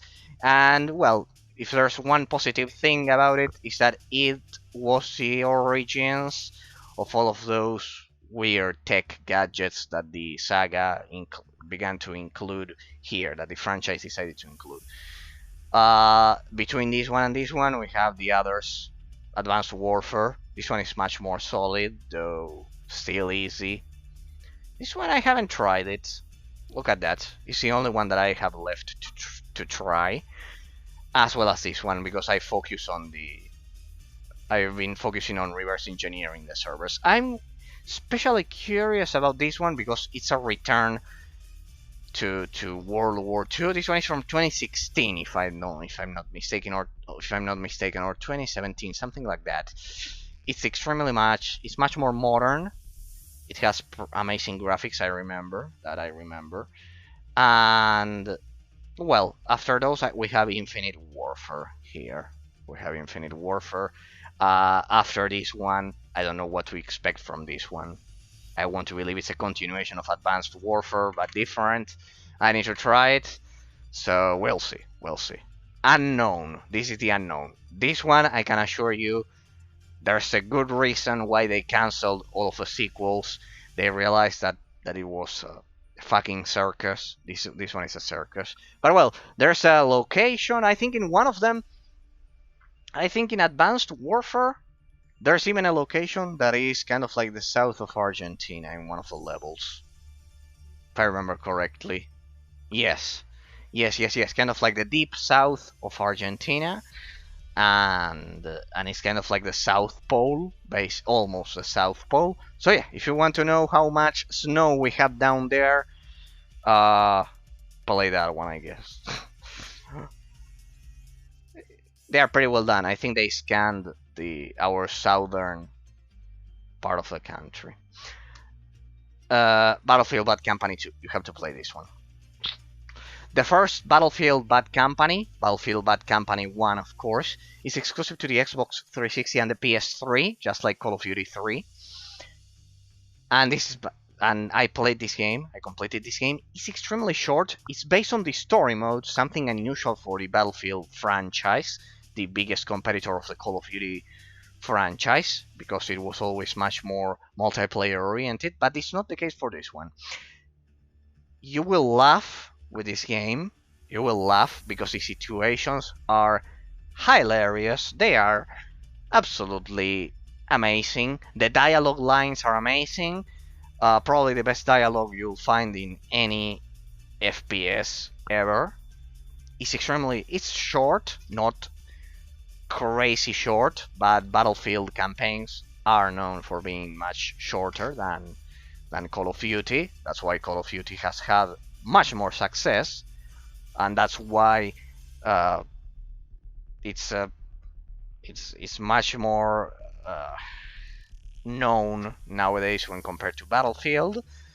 But well, Battlefield Bad Company 2, highly recommended. I only left the ones that I actually played more Battlefield games, but I left the ones that had a solid campaign. The campaign of Battlefield 3 is amazing. It's amazing. Pretty well done. The 3D soundtrack, the 3D engine and sounds of this game will definitely surprise you. I completed Battlefield 4. Don't play that pile of crap. Do not play that pile of crap. The campaign it's a disaster. When just like I mentioned that there was a drop in quality from Black Ops 1 to Black Ops 2, I'll mention that there's a huge drop in quality from Battlefield 3 to Battlefield 4. That's why I eliminated Battlefield 4, Battlefield Hardline, which is the one about the cops, if I remember correctly. And then I left this one because it was a throwback to World War 1, I believe, instead of 2. I never played this one, but I remember that back in the day it was an important entry, so I need to play this one and Battlefield 5 to see if they somehow fixed the disaster of Battlefield 4 and Battlefield Hardline. The campaigns of these games are also short, not Battlefield 3. Battlefield 3 is just like playing Call of Duty, so this one highly recommended. These games from the 7th generation look better than most modern games. They look better than most modern games, that 99% of the games that you see released right now. And I think that should tell you, and they are much harder and much better than all of the modern games that you see right now. So don't be fooled by the fact that they were released back in the 7th generation. The Call of Duty and the Battlefield games were way ahead of their time in terms of graphical options and everything, because they look like a modern game released a year ago. I'm not exaggerating at all.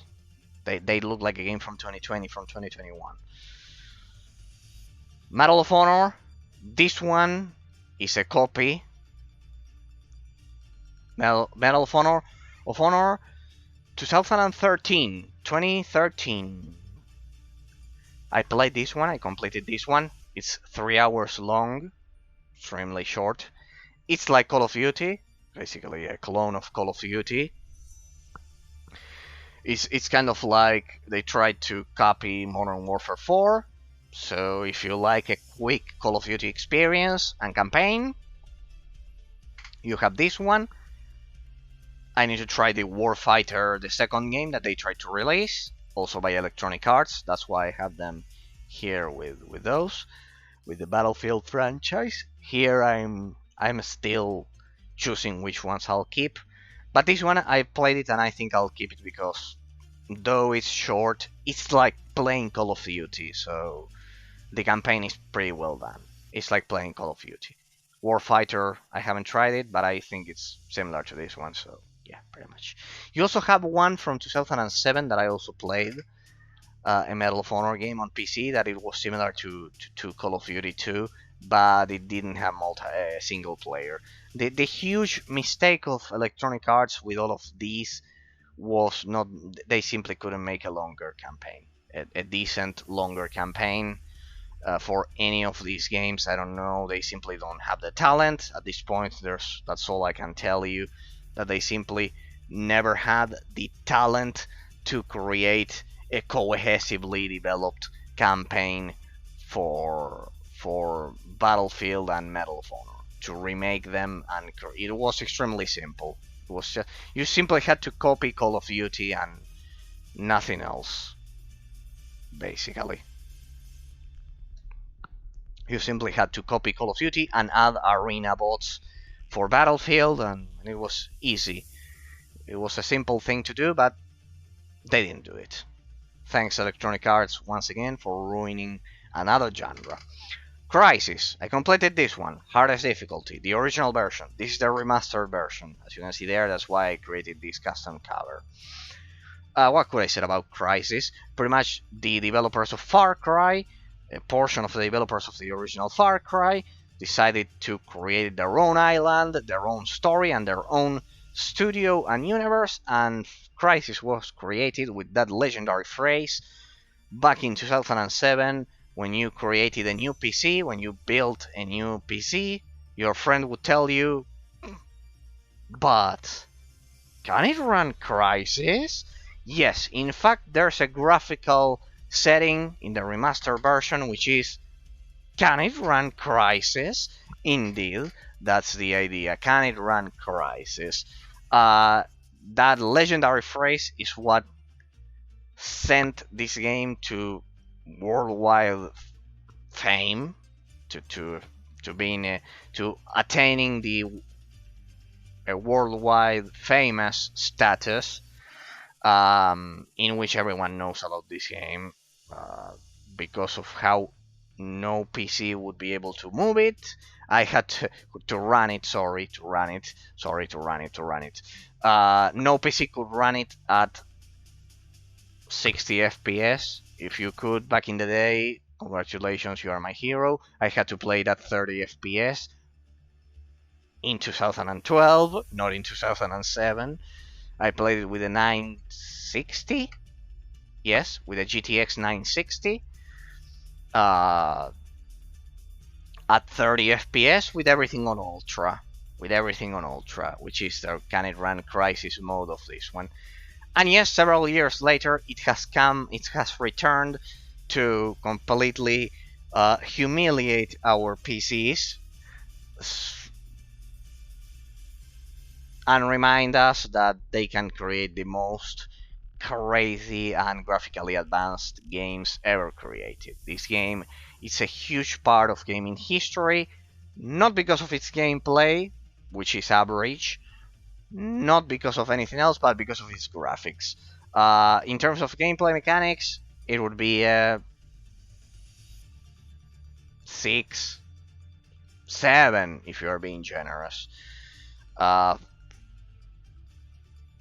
but in terms of graphics, of course, it's 1,000 out of 10. Probably because it was an assassin game that completely destroyed your PC. I don't know what to say. I played completely. I enjoyed it. The when you fight the crazy Korean developed aliens or those things. Well, I'd rather play Far Cry in terms of gameplay. Crysis Warhead. This is the unknown expansion. It hasn't been remastered.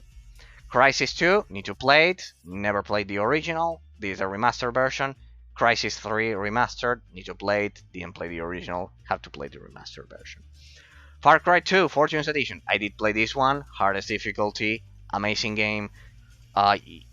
It can be a bit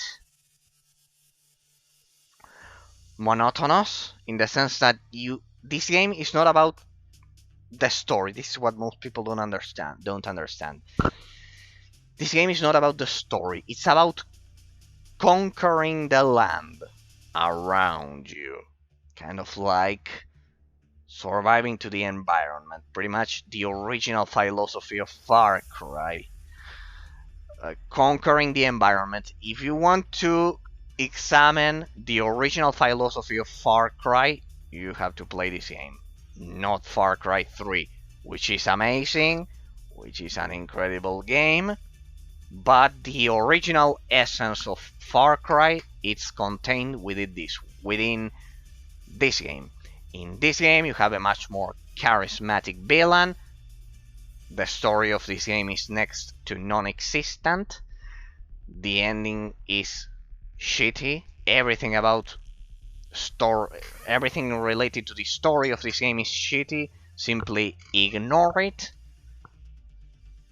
You have to play this game because of the perfectly crafted mechanics, because of the fact that it gives you that sense of survival that you don't have in this one. This one is like playing Call of Duty in an open world zone with a Hollywood setting. It's a Hollywood movie. This game could easily be a Hollywood movie. This one is the original classic experience of the Far Cry franchise. Am I saying that this is a bad game? No, it simply changed the essence of the franchise. It's a great game, amazing, with amazing graphics. This one also has amazing graphics. This series, both Far Cry and Crysis, they are kind of like two sides of the same coin. They both have amazing graphics. It's true that Crysis was insane.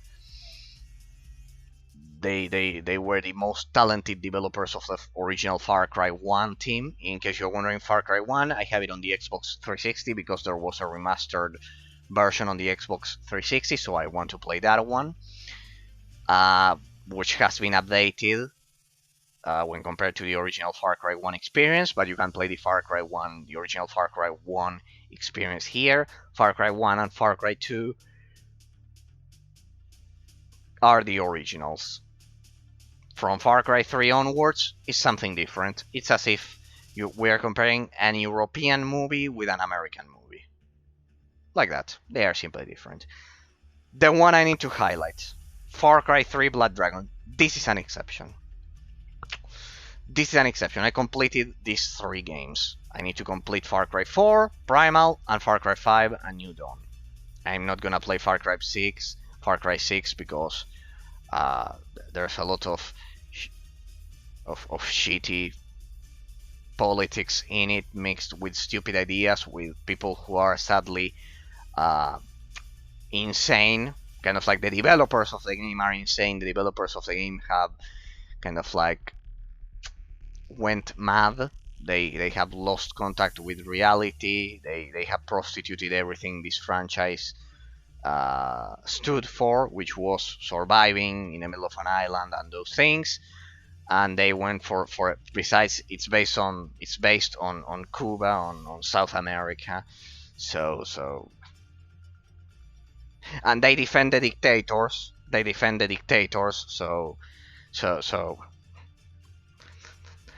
beyond anything, beyond any kind of measure, because so, I don't know what the developers of Far Cry 6 had in their heads, but definitely it's not a history book.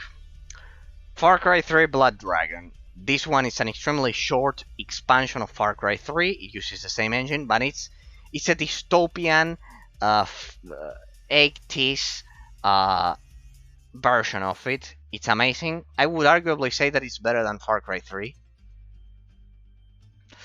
Sadly, believe it or not. Far Cry 3 Blood Dragon, the expansion is better than the base game.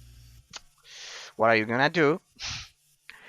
It has an excellent story, an excellent 80s setting, um, and everything about it, it's amazing. Everything about it, it's amazing. You have to play this one, mandatory. There's a reason why this game has a 10 out of 10 qualification on Steam above Far Cry 3. Far Cry 3, if you like Hollywood movies. This one, if you like movies from the 80s. This one is the classic Far Cry experience, the one I like. Personal opinion. Haven't played this one, but I need to highlight them. Far Cry 4, Far Cry Primal. This one is extremely interesting because there have been very few games that have explored kind of like ancient ages, kind of like pre-Egypt and Greece. This one is interesting, and this one I also somehow I played a bit. I like it a bit more. This one, Far Cry 5. This one is kind of like, again, a Hollywood movie. It's kind of like pretty much. Haven't played it, and this one I have to explore it. This New Dawn. Well, for some reason I have a hunch that it will look like Far Cry 6. So this is where everything degenerated. So yeah, pretty much this one will probably be eliminated. We'll see. And I'm talking about the fact that they made the gameplay mechanics also generic, or those things kind of like going from point A to point B. The idea behind Far Cry 3, pretty much. Have you seen how many prominent games the 7th generation left us with? Without the 7th generation, the FPS genre would probably be depopulated. Would probably be lacking a lot of games. Dishonored. Finish this one. Hardest difficulty without ever being seen. Yes, believe it or not, I completed the original version. This is the definitive version they released some years ago. This is made by the French studio Arcane. Pretty famous now, because it's now under the property of Microsoft. Could it be? Because first Bethesda bought them. Arcane. They are based on Lyon, the Lyon city of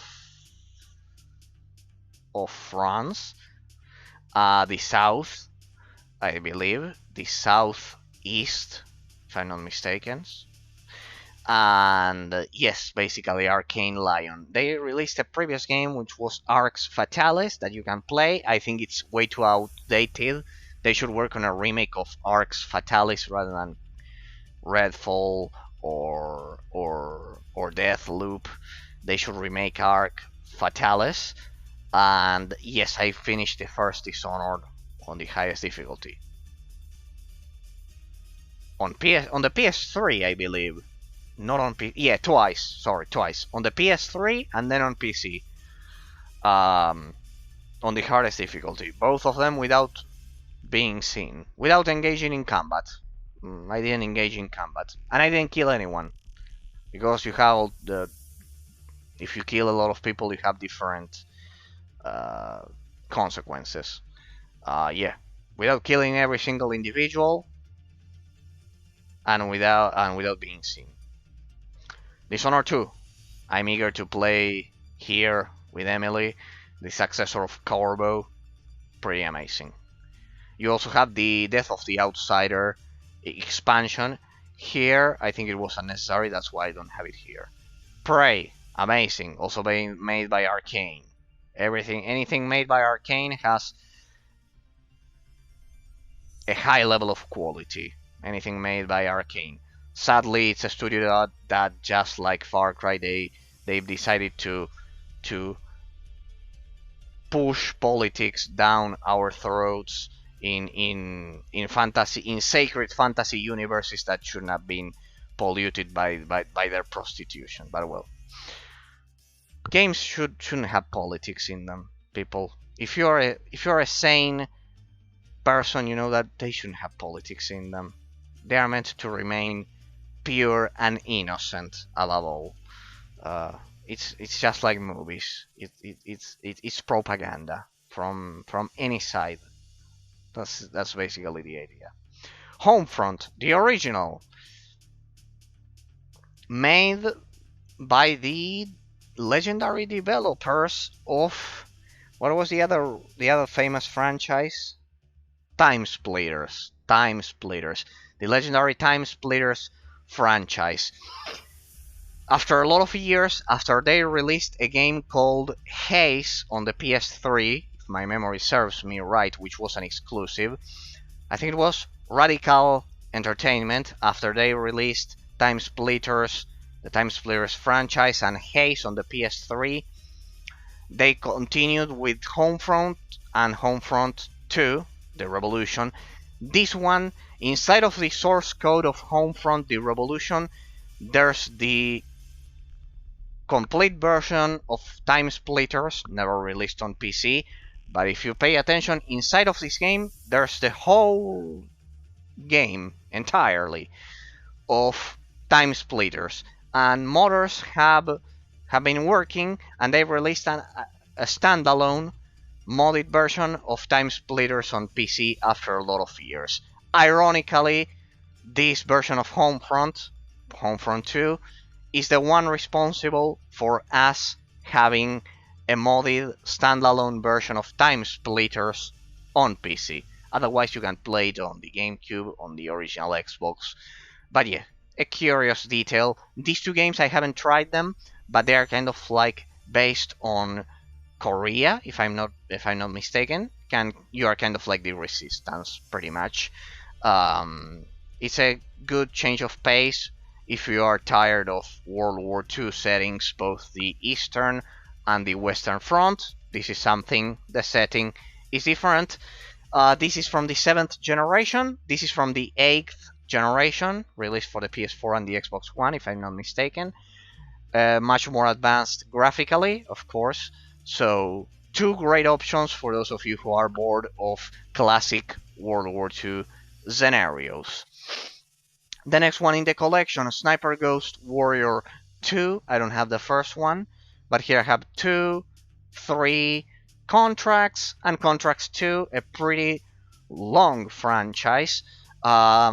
Which this franchise, ironically, just like what happened with Split Second and Blur, those two that try to copy the formula of Mario Kart, but with modern and non-cartoony graphics back in the 7th generation. Something similar happened to this one, and another franchise which is actually here because the camera is third person instead of first person, which is a Sniper Elite. The original was a Sniper Elite 2, but we'll leave this one for next time because it's third person shooter, though it's a sniper game.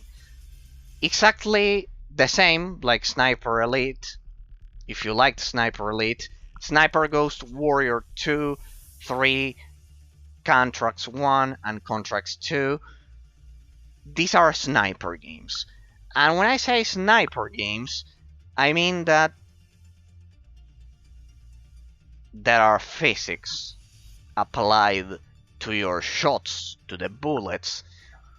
I think Sniper Elite is the one responsible for creating the kill cam specifically with an FPS game, with a third-person shooter game. I think it's not present in the Sniper Ghost Warrior series, but I highly recommend them. If you like sniping as much as I do, kind of like getting that perfect, precise shot with physics applied to the bullet, the wind, everything. They are extremely realistic. If you specifically like sniping, I love it. These games were made for you.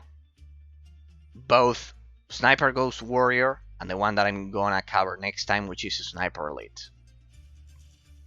Right, so you can get all of the games in the series because they are amazing. If you like sniping rather than the spray and pray style of modern FPS games, these ones were made for you.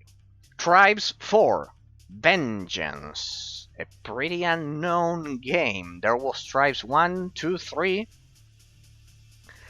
but they were all simply online arena games when compared to Tribes 4 Vengeance. The definitive version of it. I don't think it has arena bots, otherwise I would not place it here. I would have never placed this one here. Tribes 4 Vengeance has a compelling science fiction story that I think you love. You play as the daughter of the emperor of an intergalactic empire. It's pretty well done. Incredibly, this one plays without modding or anything at unlocked frame rates and resolutions, and it's a game from 2004. Amazing, an extremely amazing game that I need to showcase on stream. I need to showcase this one on stream because it's extremely forgotten. The same goes for Area 51. It's a classic game. These two were released, I think. This one is PC exclusive. This one is on the original Xbox at least, and also the PS2. This one has a modern. There was a modern Area 51 release, but it wasn't good when compared to this one. This one is the good one. We're talking about military 80s science fiction against the aliens. Think about Starship Troopers, StarCraft, those things. There you can see the alien looking at us. Pretty nice icon. It's the original icon. I don't know. No, it's not the original icon. It's a custom cover that I added. Pretty well done. The custom cover, I would say. So, Tribes 4 Vengeance, I need to showcase it. A forgotten game. This is the original icon. Painkiller, Hell and Damnation. Do you like Doom? Well, if you like Doom, especially the 2016 version of it, you will probably love this game, because arguably this is the one game that Doom 2016 learned from. An extremely forgotten and hated game, because it's not like the original Painkiller franchise. The original Painkiller franchise apparently was different to this one. Fans of the original Painkiller hate this game, but for us, fans of Doom 2016 and Doom Eternal, I can assure you you'll love this game. It's fast-paced, arena-based, just like Doom 2016. It has unlocked frame rates, it's extremely smooth. I think it's an underappreciated game. This game is amazing and I need to showcase it because it has been sadly forgotten. I think I played the first level on the highest difficulty, something like that, and I left it because I had to play the rest of the games. But yeah, basically Painkiller Hell and Damnation is amazing. You do have to play it. Arena based, fast paced. Doom 2016 probably looked at this forgotten and unknown version of Painkiller to get inspiration and ideas from. Singularity. I don't like Bioshock, unpopular opinion. That's why you won't see Bioshock 1 and 2 here. Because they did. Because, first of all, I don't like the gameplay physics of Bioshock 1 and 2. I don't like the story. I don't like the story. I just like the concept of the submarine city, but I don't like the story. I don't like the a lot of the aesthetics of it. I know this is an extremely unpopular opinion, one for which I'll probably get publicly stoned over at the YouTube bot, but I don't like Bioshock 1 and 2. I don't like them. Never will. I don't like them, simply. But I do like Singularity. This one is it's an FPS developed by Raven. Also, any game developed by Raven Software, it's amazing. Uh, the other one is Wolverine, the other modern example. Now they are just a subsidiary of Activision. They just make Call of Duty games. But before making Call of Duty games, they released this one and the hack and slash Wolverine version that you can see here, X-Men Origins Wolverine. It's an amazing game. Do not underestimate it. The PC version of it, it's amazing. Raven Software, besides developing Call of Duty games after they were acquired by Activision, this was their swan song, their last game, Singularity. In this one, just like in something like Atomic Heart, just to use a modern reference, you explore the section of the Soviet Union but with mutant creatures, and the lightning in this game, if you think Metro, which I don't like because it's survival, it's a survival game. If there's one thing I cannot stand, it's survival games. Give me the most difficult boss ever, but don't give me just 2 bullets. Give me a lot of bullets and I will deduce how to kill it.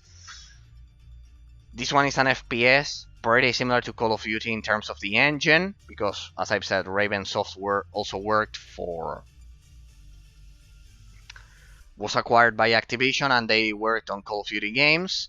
They co-developed a lot of the Call of Duty games. They helped Sledgehammer Games. They helped Infinity Ward, and the other studio that I never remember. The one responsible for Black Ops. There's a third one. There were 3: Sledgehammer, Infinity Ward, and there's one more. Oh well, I don't remember. Singularity. Be careful with this game because this game is more frightening than The Last of Us, as you probably think, than Resident Evil. This game is frightening. It's in first person. The lighting of this game is pretty well done. There, you travel in time. Think of something like Stalker. I think this one is the forgotten successor of Stalker, which I also didn't play because of Stalker. As I said, I don't like survival games.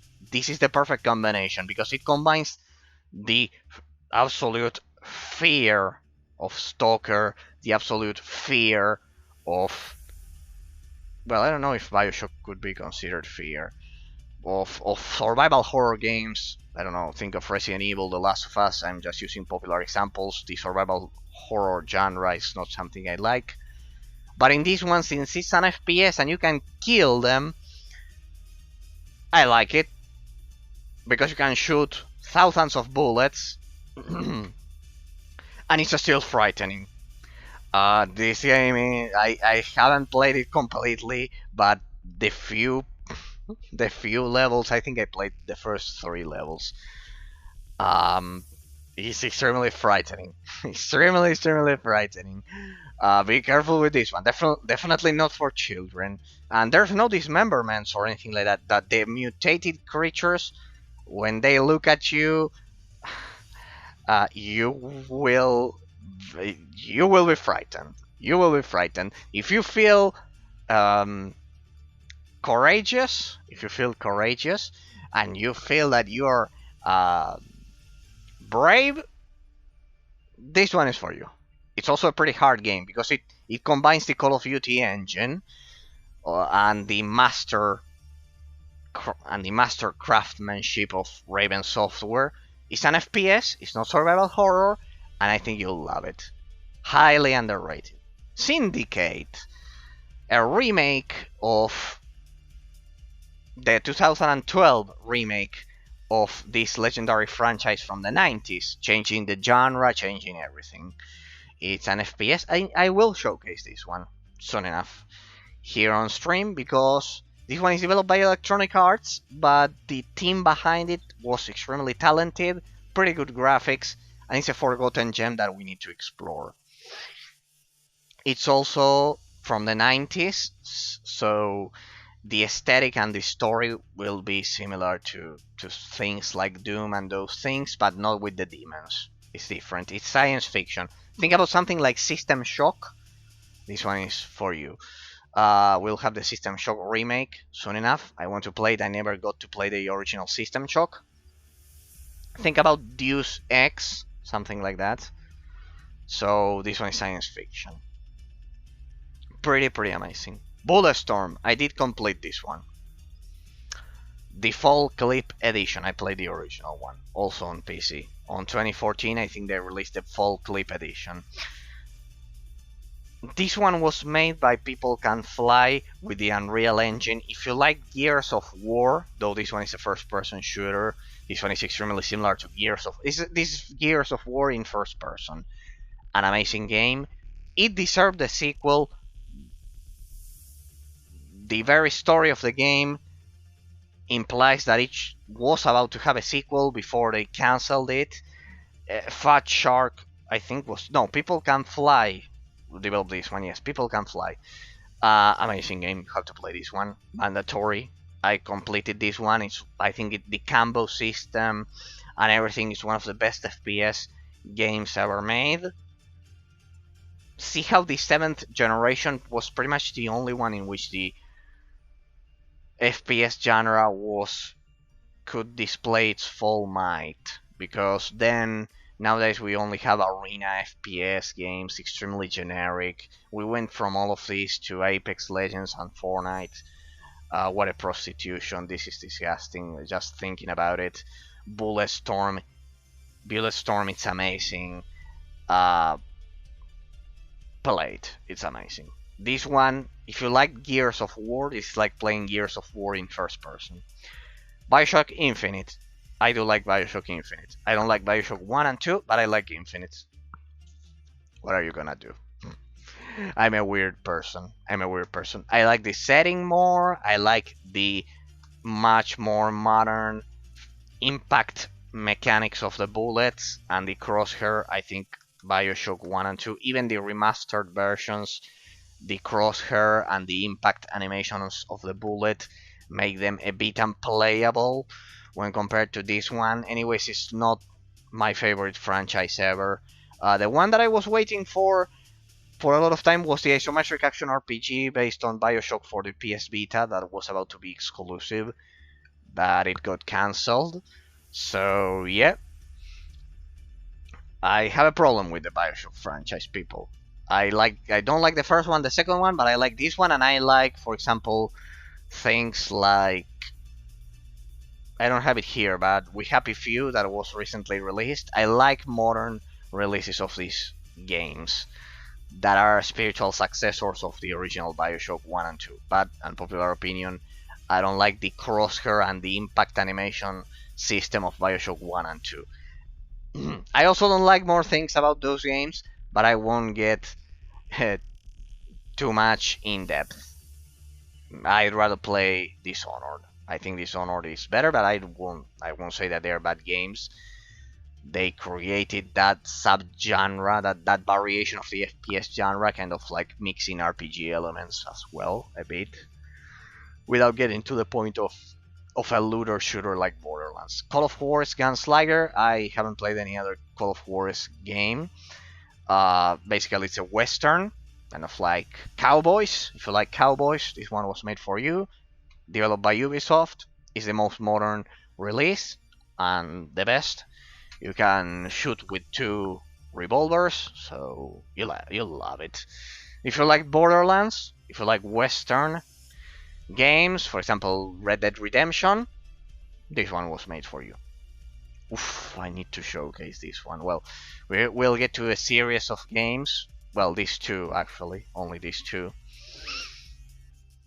Developed by CI instead of ID, CI interactive, something like that. Alien Rage, extremely forgotten. I need to showcase this one on a stream. This one is pretty hard. The same goes for Enemy Front. They were developed with the same engine. CI, I think that then they released this. They are also the developers of Sniper Ghost Warrior, but before creating those, they developed Alien Rage. This is much more fast-paced, arena-based shooter, so I think I'll like it much more. That's why I have it here. An extremely obscure game. I'll showcase this one straight away because it's extremely obscure. It was made with the Cry engine, the same as with this one, so the graphics are amazing. Enemy Front is World War II. Alien Rage is science fiction, as you can imagine, but they are basically the same. CI interactive, extremely forgotten, but I wanted to highlight them here because if you're looking for a good looking FPS, these two are probably better than 99% of the games that you see nowadays.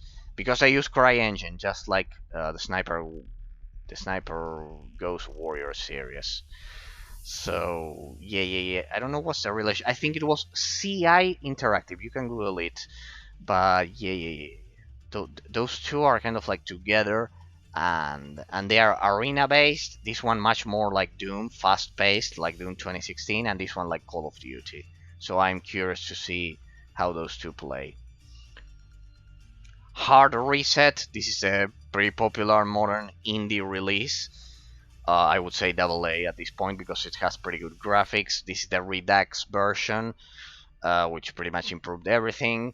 The game is also a fast-paced arena shooter, science fiction. If you like things like Robocop, like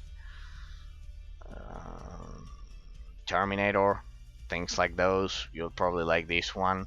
It has some strong images, basically because the protagonist has only one eye or something like that.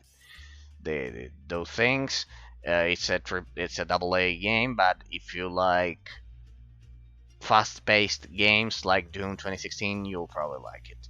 Shadow Warrior 2 and recently released Shadow Warrior 3, amazing graphics as well. In these ones, you kind of like wield melee weapons, and you fight in a kung fu oriental style of melee attacks. You can also use ranged weaponry. So, yep, pretty much I need to try this franchise. It's kind of like in my list of to play.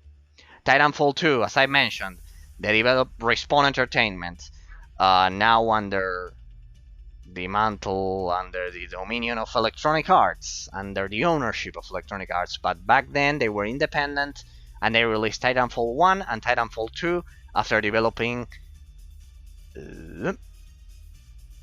Call of Duty Advanced Warfare as a Sledgehammer games. They became independent and they released Titanfall 1, which, an online only game, has been lost forever in the Xbox 360 and the Xbox 360 only. They didn't even release it on the PS3, just Xbox 360 and PC. Servers dead, game is lost forever, we lost the campaign, we lost everything. The original experience of Titanfall 1.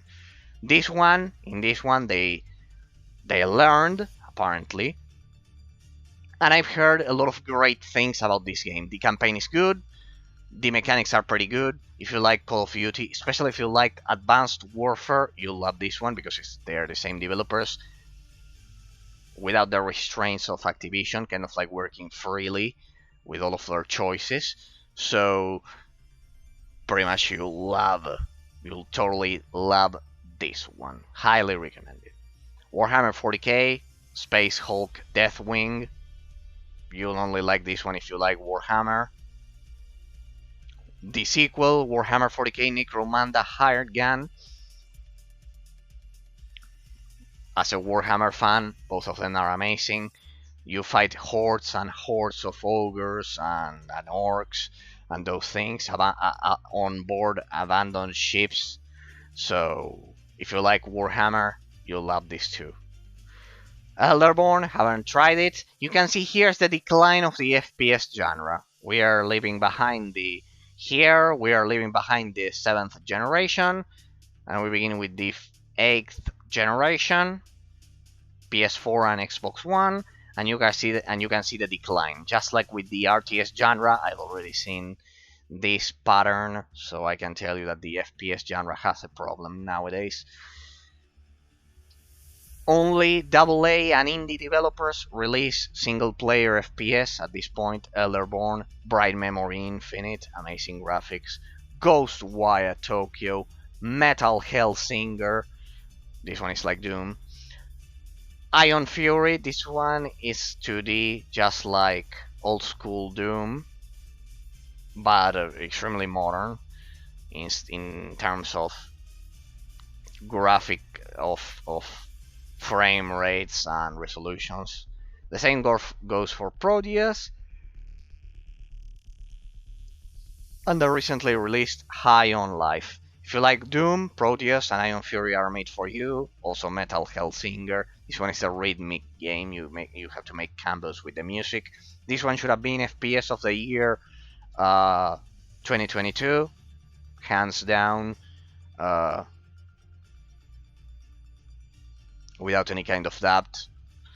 This one should have been FPS of the year by a long shot. These ones I think are older, not Proteus, but Ion Fury. Originally this game was called Iron Maiden.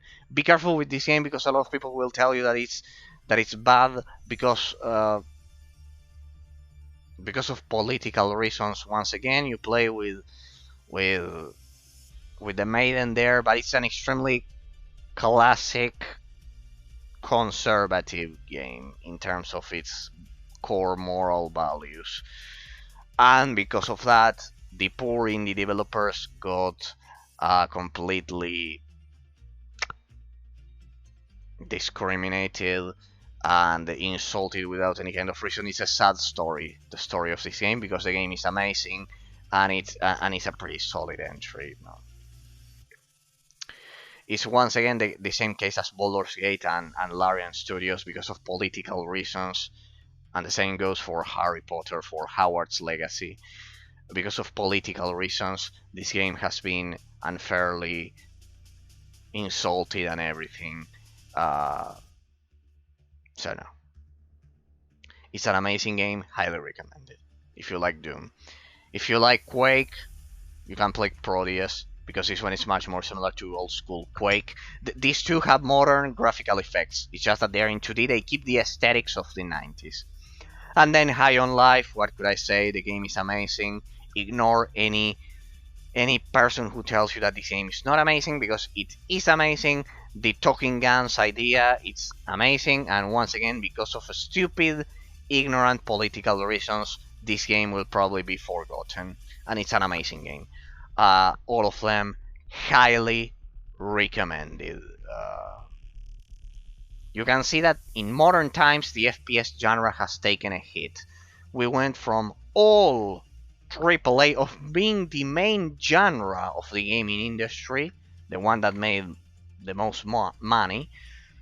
We went from AAA development to recently, only recently, AA and indie development. You can see there's a huge shift. Similar to what happened with the RTS genre in the early 2000s. That's why I'm beginning to worry about this genre. I'm beginning to worry about this genre a lot. Because I've already seen this pattern with the RTS genre. Kind of like going from AAA to AA and indie only developments. I'm beginning to worry because at this rate, all FPS games will be online only. Kind of like, so we don't invest on artificial intelligence, so we don't have epic stories and everything, so you can just simply kill each other so we can all simply kill each other like idiots while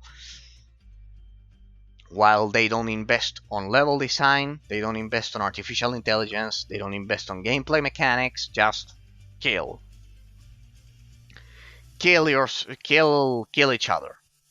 We don't want to program any artificial intelligence, level design, anything. As I always say, think about the water temple in The Legend of Zelda: Ocarina of Time. Think about Half-Life, think about the level design, and think how many things they don't develop when they create online-only FPS games. Alright, we changed the subgenre. The arena genre. The FPS arena subgenre. All of these games will be prominent examples of arena-based games, FPS games, that you can play against bots. These are all preserved versions of these games that will allow you to play against bots and play Horde mode in a lot of cases. It took me a lot of time to do this preservation effort, and I hope you can appreciate it, because these versions a lot of them are pretty much unique and they are pretty difficult to find. But here you'll have proof that you can successfully play arena against an FPS arena game against bots without any kind of issues. All of the bots here are amazing, so you'll have a challenge, you'll face a challenge when going up against them. So good. I'm sure you'll be able to appreciate. Old school gamers will be able to appreciate having access to offline bots, kind of like preserved for eternity. We begin with Quake 1 Enhanced. I don't remember if this one has the arena mode. Then Quake 2 RTX. This is the only modern compatible version, the one released by Nvidia. It has ray tracing, as you can see. Pretty much the modern way to play Quake 2. Quake 3 Live. This one is one of the most difficult to find and forgotten versions of Quake. I wanted to have the complete Quake collection because it's pretty much the game responsible for the arena shooter genre. Quake 1 Enhanced, Quake 2 RTX, and Quake 3 the live version you want to get instead of the classic version. Why? Because this is kind of like a remastered version, only released for the Xbox 360 and PC. Extremely difficult to find. Here you can see that I created a custom cover for it. The bots here are challenging. This one does have offline versus bots. It's amazing. The bots are pretty good. The graphics are much better than what you are imagining, because it was a remastered Xbox 360 version. You can still play this one online. You can play offline and online. Yes, it has a connection method which doesn't need servers or whatever. I don't know. You can for some reason you can play this one live with this version. These are the versions that you want.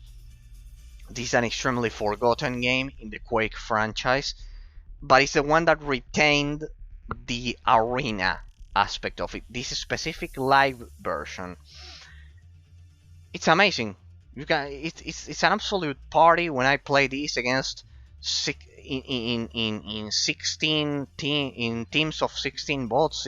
It's absolutely amazing. A great preservation effort. Highly recommended. I think this is a new addition when compared to last year. I don't know, not sure, but extremely amazing. This one surely is a new addition, and this one as well. This one is the enhanced remastered version that ID Software released.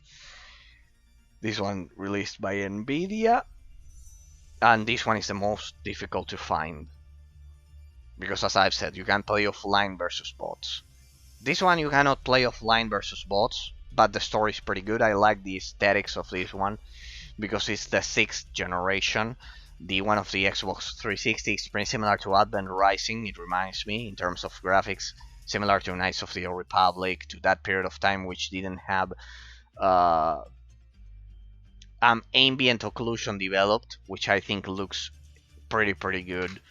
I love the graphics from the Xbox and the PC from 2004, 2005, because that lack of ambient occlusion, it was an art style, in my opinion, that has been one of the most underappreciated in gaming history. If you played Advent Rising, if you played Knights of the Old Republic, you know what I'm talking about. Perfectly designed 3D graphics, but without ambient occlusion, without the shadows. Unreal Tournament 2, which is actually, as you can see down there, this one is actually called Unreal Tournament 2004. They named it like that. I thought it was a stupid name, so I named it here Unreal Tournament 2. It's basically that. 2004. This one is a new addition, I believe. See, I think I revamped all of this section. I think I upgraded everything, including the covers. When compared to last year. This one, I think it has arena versus bots. I'm not sure, but well, it's yeah, I think it has. It has it. This one is basically the earliest Unreal Tournament game that I, with modern 3D graphics and modern resolutions and frame rates. Otherwise, I don't include them here. That you can play. Amazing version, highly recommended. If you don't like, of course, remember it's Unreal Tournament 2004. Unreal Tournament 2004. It has arena against bots, pretty well done. And yeah, it's an important part of my collection. But definitely the one that I love, the most solid entry, is Unreal Tournament 3. This one has modern graphics, made with the same engine as Gears of War, with pretty similar graphics to Gears of when compared to Gears of War.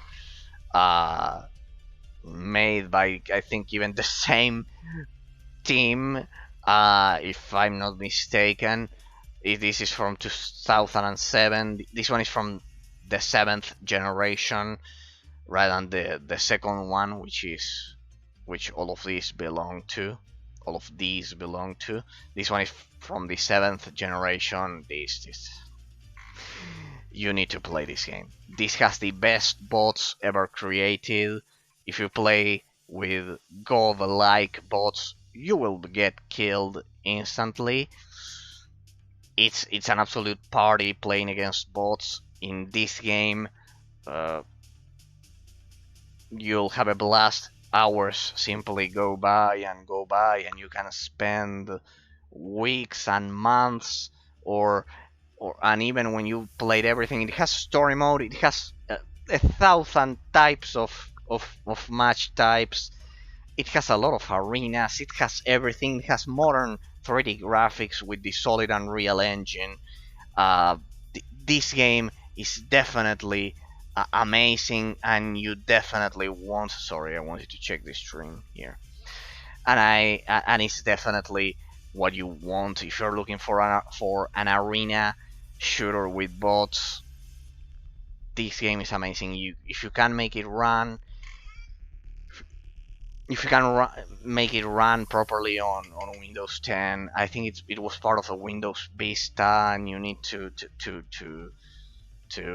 circumvent some issues with Windows Vista. But if you can get this one highly recommended. The bots here play better than any human you will encounter in real life. Without being unfair, if you are a pro, you can still survive a brutal game, extremely fast, unlocked frame rates all the way to 70 something, I think. Not fully unlocked, but well. First person shooter, you need to have this game if you think that you don't have any arena FPS against bots, and that you've seen everything, and you think that bots are stupid, and that nowadays we have online multiplayer matches and that they are better than bots, this game will gladly prove you wrong, without a doubt. This game will prove you that they should have never removed bots from FPS games. That an arena mode with bots, an offline arena mode with bots, should be mandatory. Pretty much. This one will change your mind, trust me. So if you have time, get this one. If you played a lot of Call of Duty or any online game, nothing compares to Unreal Tournament 3. Nothing. Absolutely nothing. Top of the genre. Team Fortress 2, offline version that you can play against bots once again with some commands. Here you'll begin to see a pattern. The these are the bulb arena shooters that I have here right after the creators of the genre, which is pretty much Quake, which then turned into Unreal Tournament 1, 2, and 3. And then right after those, we have the legacy of bulb arena shooters. Team Fortress 2, this is the predecessor of Overwatch. This is the original predecessor of Overwatch, with the same objectives, with the same everything. The original experience, highly recommend you try it if you liked Overwatch. So yes, pretty much this version is a reverse engineered version of it that you can play offline with all of the maps against the bots. They are pretty good. It's an updated version. Be careful because most reverse engineered versions of this are old, but there are a few that are modern and pretty good. So highly recommended. Modern graphics, modern everything, blah blah blah blah blah blah. It's a bit difficult to get this one to run, but with enough investigation you can do it. The same goes for this one, an offline reversed engineered version of Counter-Strike Global Offensive with a custom made icon by me. I know it looks pretty cool. Who hasn't played Counter-Strike? I mean, I like the Global Offensive version. It's pretty modern with modern graphics and everything. And this one I play completely offline. This one I played completely offline. It's a reverse engineered version. The bots are pretty good. It even has season events and those things. Amazing. All maps, everything. The bots are pretty good.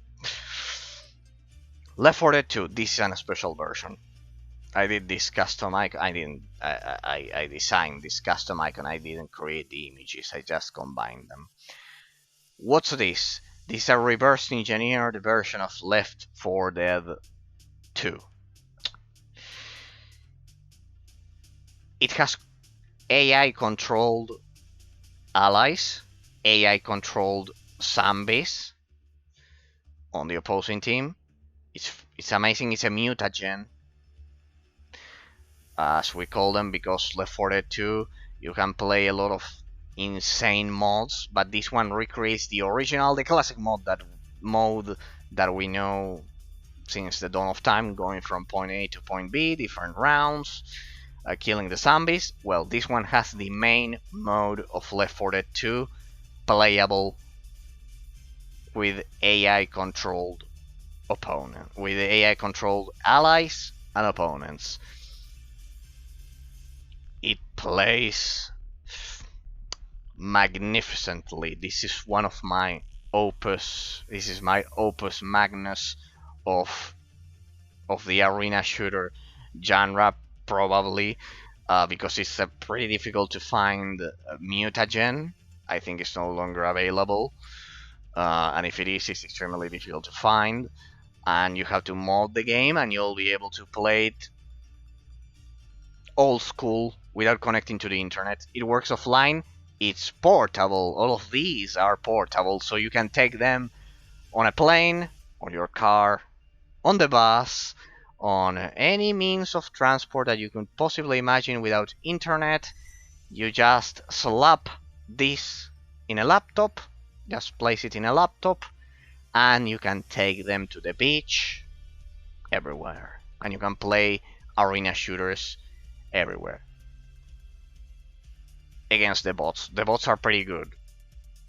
These are pretty, because these games, they all use the bulb bots, which are pretty good for FPS games. They use the same formula for the bots in Team Fortress 2, behave pretty similar to the bots in Counter-Strike and Left 4 Dead 2. So we can agree that bulb makes the best bots in the industry, except for the recent release of Halo Infinite. The bots in Halo Infinite are amazing.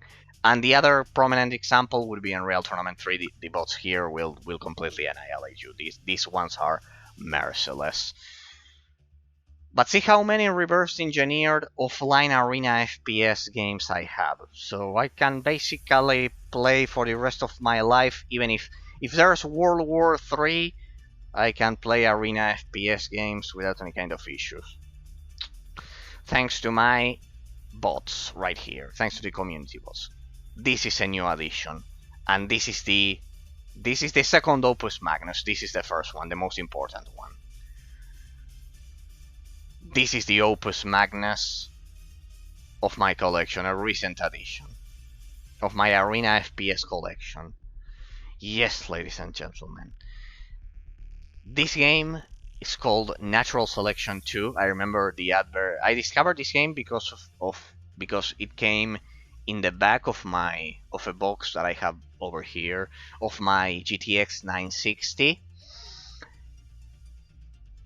This arena shooter, it's like nothing you've ever seen. It follows the formula of the FPS RTS genre. Yes, a mix between RTS and FPS. There were competitions of this game, of course, but since the company was extremely small, they disappeared. There are no more. I think you can no longer play this game on servers. Yes, I think you can, but they are dead. It's an absolute disaster, the state of this game.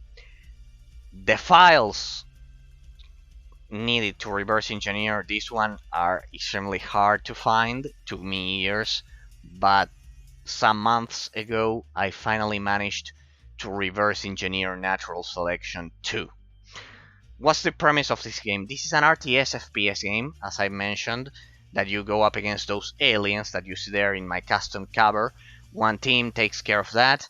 One player has to be the commander, and thanks to my reversed engineered version, I can play against bots. These are all kind of like modded versions of all of these games. Originally were created as mods of Half-Life 2, of that's why it's so important for the Bulb engine. Team Fortress, Counter-Strike, Left 4 Dead, I think even Natural Selection 2 and Payday 2 that you see there, that is the next one. Natural Selection 2, this one is extremely hard to find. Extremely hard to find the reverse engineered version, but I managed to get it. I managed to get the reverse engineered version of this one, and this one you won't find this version anywhere else. My Left 4 Dead 2 version and precisely this one, you probably won't find them anywhere else on the internet. You can play offline. It works at the 140 refresh rate. It's much more modern than the Bulb developed games. It's a pretty similar situation to Payday 2, that an independent studio grabs the engine of Half-Life, the Bulb, the engine of the source engine of Bulb, sorry, and creates a unique experience. But in the case of Natural Selection 2, they combined it with the gameplay of another game called Savage that we talked about from S2 Games, that involved mixing RTS with FPS mechanics. This one has floating damage numbers, which I like. You know that I'm crazy for floating damage numbers. Not Eastern floating damage numbers, because they are kind of like, they appear all over your screen, but these ones kind of like that, they jump like Borderlands with that arc style. I love it. And I love this game. This one is definitely the opus magnus of the arena shooter genre. To all of these games and the ones that I'm going to continue showcasing, don't forget it, we also covered the reverse engineered versions of these 3 Call of Duty games plus Halo Infinite. Though all of those have arena shooter mechanics. I need to find a mod that allows you to play with more than 3 AI controlled teammates in Halo Infinite. That's the only other thing that I have pending. But here, this version is amazing. The mutagen, the modded mutagen here, it's amazing because it allows me to basically copy the files of this version and take them with me in a pen drive and play this kind of like in the middle of the desert, in the middle of a jungle, in the middle of the countryside of any country ever. So it's amazing. Payday 2, pretty much the same story as Natural Selection 2, an independent studio using the tools that Bulb provided them, the source engine and everything. They created this. This one is different. It has AI controlled. This one you don't need to mod anything. It basically works offline. This one is like Diablo 2 in that sense. This one you don't need to do anything. In the case of this one, it's a specific reverse engineered version, extremely difficult to find. That's why I say it's my opus magnus. This one, you need to find the specific mutagen. You need to find the specific mutagen which adds AI controlled opponents. This one is also a bit tough to find, and this one as well. These ones you just need to find the specific versions that are reverse engineered. Alright, but all of these, you can see that we have two great legacies. The creator of the Arena FPS genre, Quake, here, which then turned into Unreal Tournament, and then the ones developed by Bulb and other independent studios, but using the source engine of Bulb, right? So we owe a lot to those two great variants, right? Like kind of like the two kings, the two legacies of this genre are those two. Pandemic Studios. Poor guys. I think that after 2020, their studio, because the YouTube algorithm and everything, every time it hears the word pandemic, it kind of like destroys the view. It completely destroyed the visibility of these games because they were developed by said studio. But yes, the first Battlefront. This is a modded version of Battlefront 1, graphically enhanced, so it looks much more modern. It has the lining is remade here, so it's completely different. The lining. It looks much more modern, as I've said. Cross Sire, I think, is the modder who did this one and Battlefront 2. In the case of Battlefront 2, also enhanced graphics, and it has some gameplay fixes. In the case of this one, this one is kind of like it's a replica.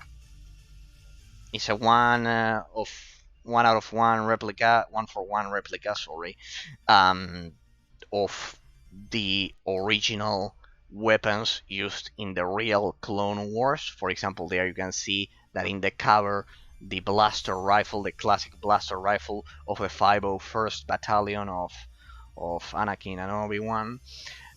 There you can see that it matches with Star Wars 3 Revenge of the Sith and the Clone Wars, right?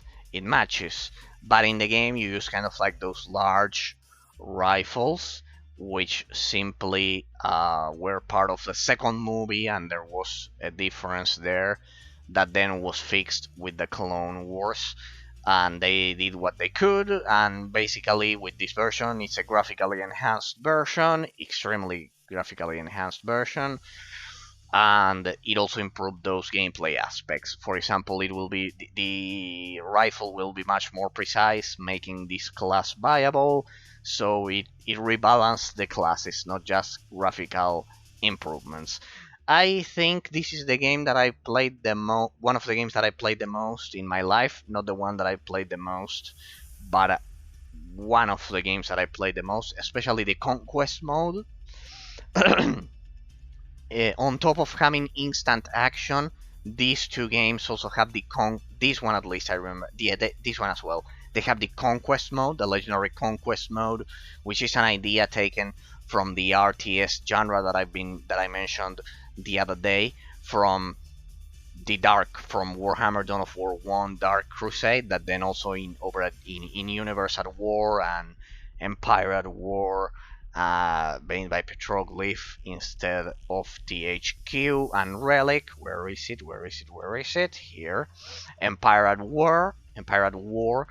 Here, also the Conquest mode. So it's a huge, another forgotten mode for both the RTS and the FPS genre. The Conquest mode, kind of like having several skirmishes, but with the strategy of having a map. In that sense, the Total War series proved that that the conquest mode can be properly implemented. But sadly nowadays, no one is brave enough to create an FPS or an RTS with the conquest mode outside of creative assembly. So a pretty sad situation that needs to be reversed. The conquest mode needs to come back. Deathmatch is not enough. Team deathmatch is not enough. Capture the flag is not enough. We need conquest mode. Speaking of conquest mode, The Lord of the Rings The Conquest, or The Lord of the Rings Conquest, the last game developed by Pandemic Studios alongside a third-person shooter which I have over here, which is the Saboteur. Where is it here? The Saboteur. This one they had help from. This one is an open world third-person shooter. It's not an arena shooter. So this is a third-person arena shooter, The Lord of the Rings Conquest. If you liked Star Wars Battlefront 2, this one is pretty much the same, but with the Lord of the Rings franchise, with melee combat, much more polished. Be careful with this game. Be careful with this game because it has a nasty bug that if you don't download the updated version, which is 1.04 or 1.02, the 1.00 version on PC is unplayable, just like what happened with Star Wars The Force Unleashed. Be careful with the version 1.00 of Star Wars The Force Unleashed and The Lord of the Rings The Conquest on PC, because as you can see, I played all of these games back in the day. I think it's evident, because this one will be unplayable. You'll only be able to get to the mines of Moria. After that, the game will be impossible to finish. You won't be able to finish the campaign. And this one the same, has evil and good campaigns. Pretty much the final arena, in this case brawler instead of shooter, of Pandemic Studios. What a fine studio that has been sadly forgotten to time. They should have never went bankrupt. It's one of those painful stories of the gaming industry. This one is particularly painful for me because I played Battlefront 2 for thousands of hours. This one and Age of Empires 3 are the ones that I probably played the most right before Star Wars The Old Republic. When I discovered Star Wars The Old Republic in 2012, it's my most played game of all time. I think it's the best game of all time, so yeah. But before those, Age of Empires 3 and Battlefront 2, if you want to truly see how gaming was in the early 2000s and how happy we were with our bots, get those. The Saboteur, I need to try this game because this is the swan song of Pandemic Studios. They went all in and they sadly were ignored. This one has much better graphics than the other two. It's not an arena shooter. It has a story. It's during it. This one plays during World War II, during the occupation of France, of Paris specifically. That's why you can see the Eiffel Tower there in the background. Modern resolution, modern frame rates, story based, open world, you do missions, a forgotten game from the 7th generation, and the swan song of Pandemic Studios. A pretty painful story, so let's go on because they deserved much more praise, sadly. It's probably thanks to this studio, thanks to this development studio, I spent most of my late childhood slash adolescence.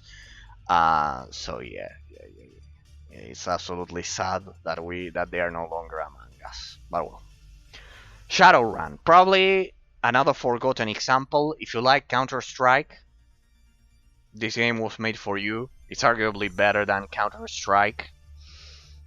You can play against bots. This one was released as part of the Windows Vista program back in 2007 alongside Halo 2. Just using my memory here. This one combines Counter-Strike with magic. Yes, with magic, with orcs and those things. They thought that this game is still alive. There are community-run servers of this game. This one is still alive. I'm happy for that. It was extremely popular back in the day. It did a lot of ideas that nowadays we don't see implemented. And I think this is a new addition when compared to last year because this version is one of the nastiest. It's one of the worst examples of how difficult it can be to save, to preserve a game. You have to install the base game, the original files, then you have to install mods on top of it.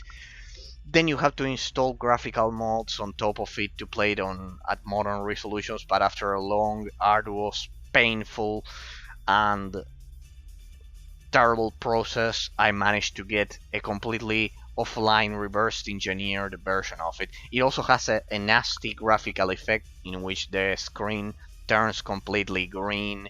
If you don't know how to fix it, you have to fix it. You have to fix the resolution and everything, blah blah blah blah blah blah blah blah blah. But well, after that, if you manage to complete that long, arduous and painful process, I need to showcase this, you'll have one of the finest arena FPS experiences of all time. It's better than, I would say it's better than Counter-Strike. So imagine. Extremely forgotten. You can also get the Xbox 360 version, but I think that one requires permanent internet connection, so this is the only version that survived.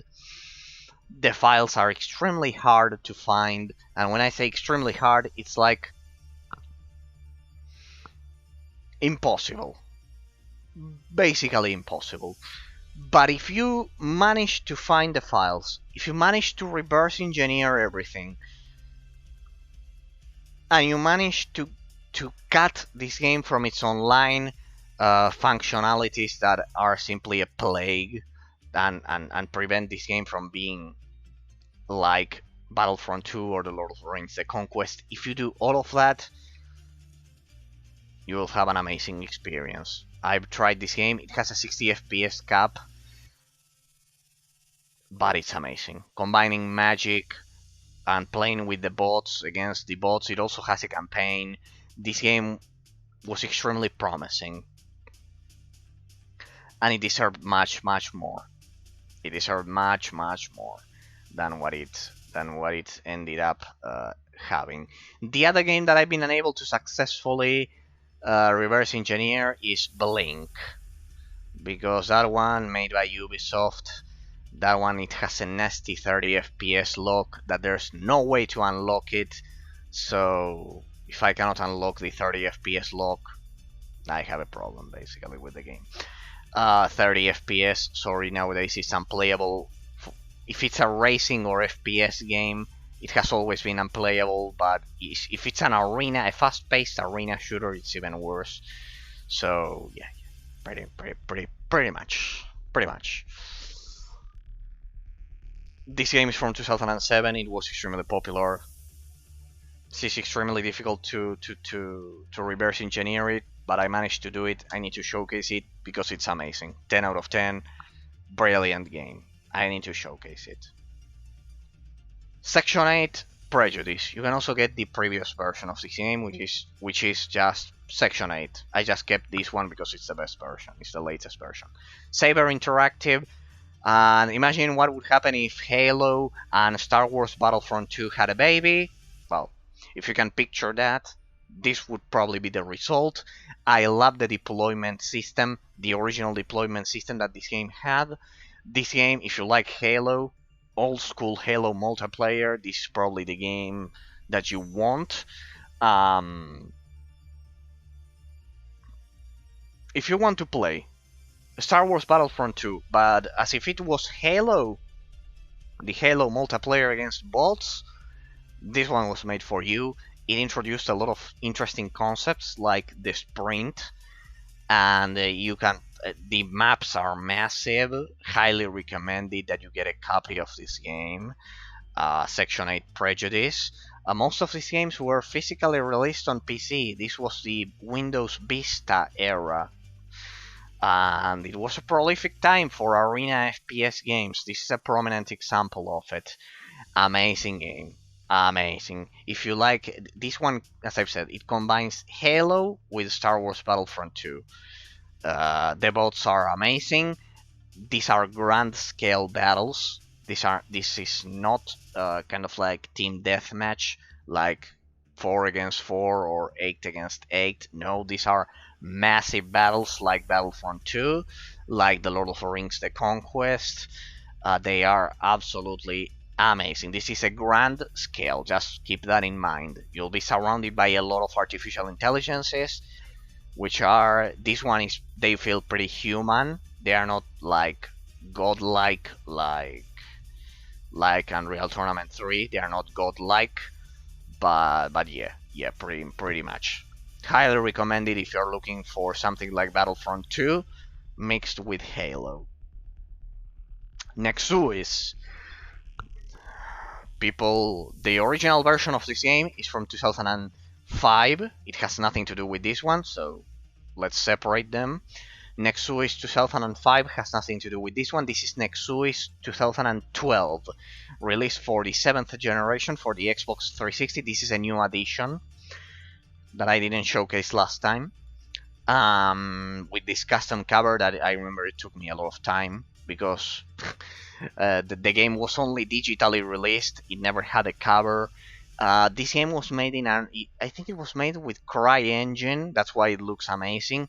It's simply an offline. The servers of this game are dead, so the only way to play it is it's with a reverse engineered version of it on PC, which allows you to play offline against bots. But if you manage to find the files, this is also one of the jewels of my collection. It's not as good as Natural Selection 2, of course, or Left 4 Dead 2, but this one is definitely one of the weirdest versions that you'll ever find. It's literally impossible to find this offline version, but if you manage to do it, you'll have something like Crysis, but an arena FPS against bots. Imagine Crysis combined with an arena FPS against bots. This game looks gorgeous. As I've said, it was made with CryEngine.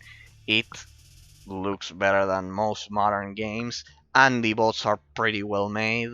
The weapons here, also, if you like Quake, this one will have a lot of the level design choices here are pretty similar to Quake, kind of like when you step on those holograms and you automatically jump a lot of meters up above to the sky. Well, that's pretty much the idea. It's like Quake, but much more modern and mixed with Crysis. With the weapons of the gameplay is like Quake, the graphics are like Crysis, and it's an absolutely forgotten version. You also have the Xbox 360 version, but it needs to connect to the internet. So this one is the only version that survived. Extremely difficult to find. Extremely difficult to find. So I'm also proud of it.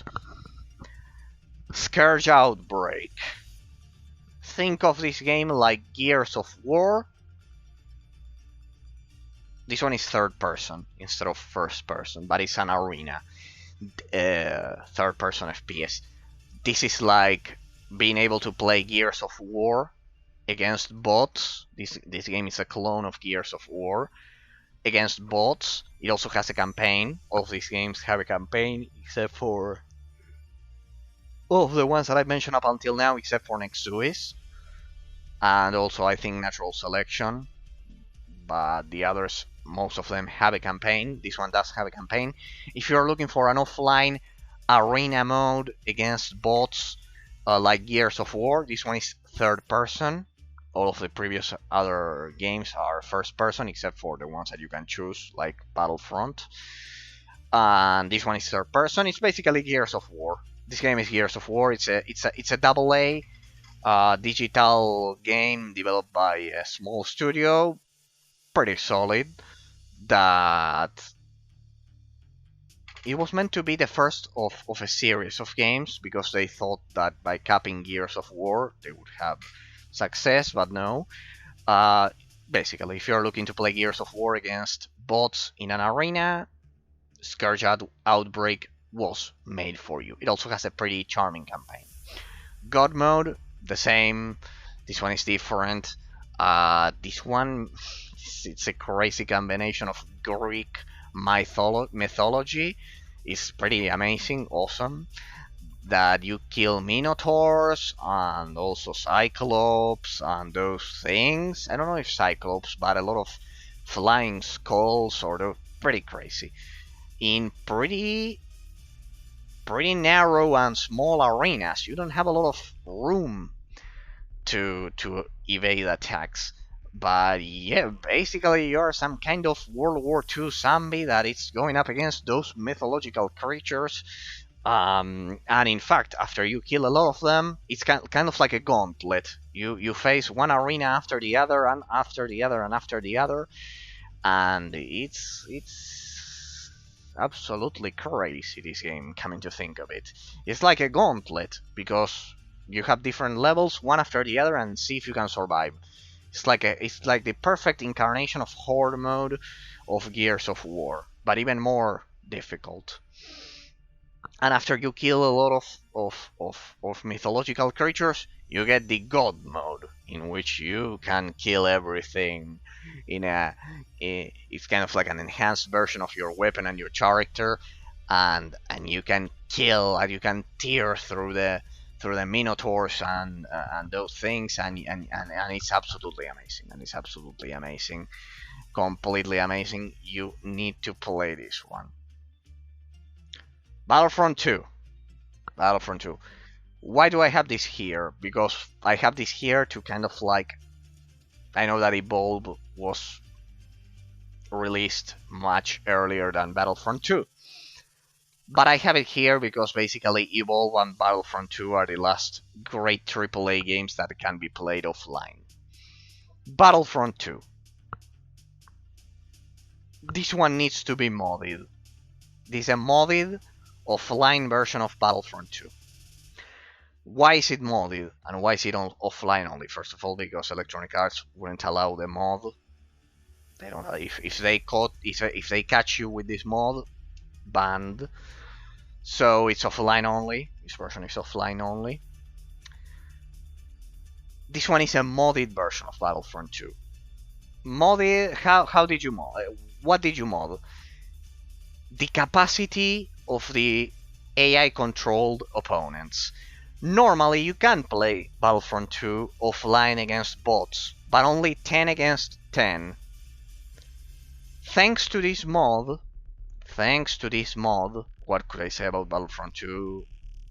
The remake. It has gorgeous graphics. It's an extremely famous shooter nowadays. I think it's not as mythic as the original one from 2005. I actually play both of them. I actually like the cover is from Battlefront 1. This is Battlefront 2, but I always loved this cover. I think it's amazing because it reflects the classic Battlefield cover, kind of like it tries to simulate it with the reflection on the helmet of the stormtrooper on the eye, in the eye. This version allows me to play 64 against 64, just like the just something much more similar to Battlefront 2 2005. I think it was 16 against, no, 32 against 32, the maximum of Battlefront 2. Well, this one is 64 against 64. It's amazing with all of the AI controlled uh, allies and enemies. It's absolutely amazing, amazing. There's a learning curve to mod modern Frostbite developed games like this one, and also yeah, this one, basically this one, because the other ones are mostly online only. But yeah, this is pretty much the best version you can get, because you'll get access to all of the instant actions, offline playable against bots, and you'll be able to go over the limit, and you can have 1,000 troops, 1,000 spawns, which is 1,000 troops against 1,000 troops on the other side, with 64 persistent players between bots and the artificial intelligence. Besides the artificial intelligence in this game isn't, it has never been good in pandemic games like Battlefront 2 or The Conquest. It has never been godlike. So if you are looking for more human, let's say artificial intelligence bots, uh, Battlefront 1, 2, and The Lord of the Rings The Conquest, and Battlefront 2, and also Section 8 Prejudice, they are much more easier to compete against. If you go up against the bots in Unreal Tournament 3, well, you'll think that they are cheating. They are not cheating, they are just incredibly good. The detection range is just incredibly good. In this case, they are much more, they feel human. And because of the high spawn density of this game, you will still die just because of the sheer amount of spawn density. Right, so yeah. Pretty much. This is the definitive version. I think this is a new addition that I didn't showcase last year. 64 against 64 battles. Completely epic. You also have the campaign, you also have the rest of the modes, all of them offline against bots. So I always, if I'm not streaming or I'm not doing any other thing, and I have some time, I spawn 64 bots. No, I don't spawn, I just configure it. The mods allows you to go over the limit and configure it right from the menu. It's extremely convenient. So yeah, pretty much. I'm always playing this. Evolve. This one isn't modded. This one is the final version of Evolve. This one was also, I also discovered this game because it's my GTX 960 had 3 games displayed on the back. One was Evolve, the other one was Natural Selection 2, and the other one was The Witcher 3. The Witcher 3. Kind of like the 960 was the only GPU that could play The Witcher 3 at 30 FPS without paying for a 970 or a 980 which were much more expensive. It was kind of like my 8th generation GPU. Evolve. You don't need to do anything to this one because the PC version of Evolve can be played offline. It's the birth of the asymmetrical, not the birth. It's like the successor of, this one tried to be the successor of Left 4 Dead. This one was made with CryEngine. It enjoyed moderate success until it died because of something pretty curious, that the asymmetrical aspect of it killed it. Like the player who played as the creature, in this case it's not a zombie but a creature, was way too powerful, and said player could basically kill the team extremely easily, and it got out of hand, and Turtle Rock Studios simply couldn't fix it. They could never fix it. The creature, if you play as a creature, you can kill the whole team. But well, if you play against a bot, it's much better because you can You can play with artificial intelligence controlled allies, and the bot won't do any crazy things like I don't know, cheesing the players or those things. It won't cheat, so it will be a normal. It wasn't cheating. It's just that it was way too OP and it could summon monsters, and this one is a normal version to play with allied bots and an allied monster, or you can play as the monster and well, pretty much. It's an amazing game if you enjoy it kind of like offline with bots. I think you can get a lot of enjoyment from this game as well. If you like Left 4 Dead, you'll probably like this one. Killing Floor 2, well, this one is amazing. It's extremely popular. This one on Steam. Uh, this one you can play offline against bots. So this one didn't need to be modded. This one didn't need to be modded as well. This one, yes. And the rest of them, these are from the 7th generation. So offline against bots was assumed. See how many steps backwards we've gone. World War Z. Haven't played it a lot, but it's the I still have it. I keep it updated. I like it. You can play offline against bots. You don't need to do anything to this one. Pretty much you can play offline against bots. Rook's Keep. Oh god, this is so obscure. I think Daedalus Entertainment developed this. It's a pretty famous indie studio. At least they developed a lot of games. Rook's Keep. This is chess. You can play chess here.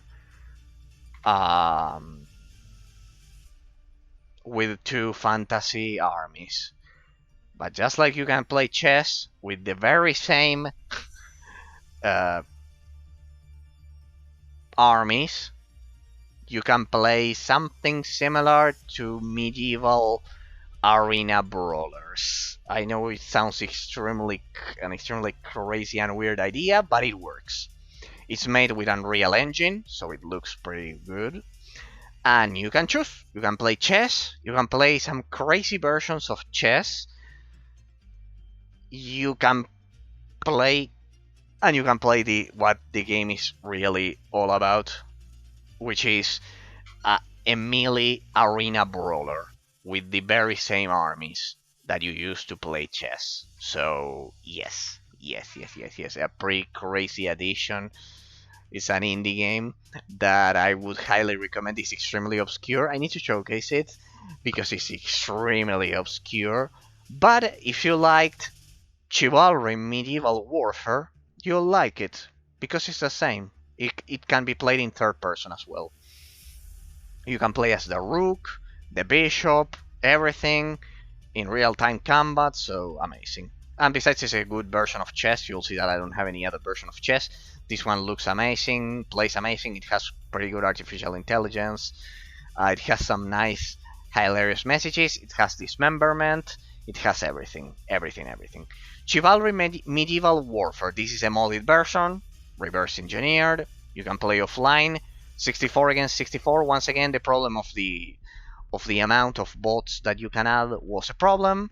I circumvented it thanks to modding, just like Star Wars Battlefront 2. I can add 64 and 64 and we can kill each other with the bots for hours. So extremely enjoyable, portable version. I can take it with me and play it on a plane, on a car, on a bus, everything. So highly recommended that you mod Chivalry Medieval Warfare, a pretty unique version of it. Chivalry Medieval Warfare 2, I need to try this one. Mordho and Mount and Blade 2 Bannerlord, amazing. And one more, Kingdom Come Deliverance. These are all melee FPS, in this case arena. This one is World Conquest. This one is a recreation of Conquest mode, so I love it. And Kingdom Come Deliverance is more story driven, but well, pretty much the same idea. This one is more, if you want a campaign, grab Kingdom Come Deliverance, grab Mount and Blade 2 Bannerlord. If you want arena FPS, grab these three.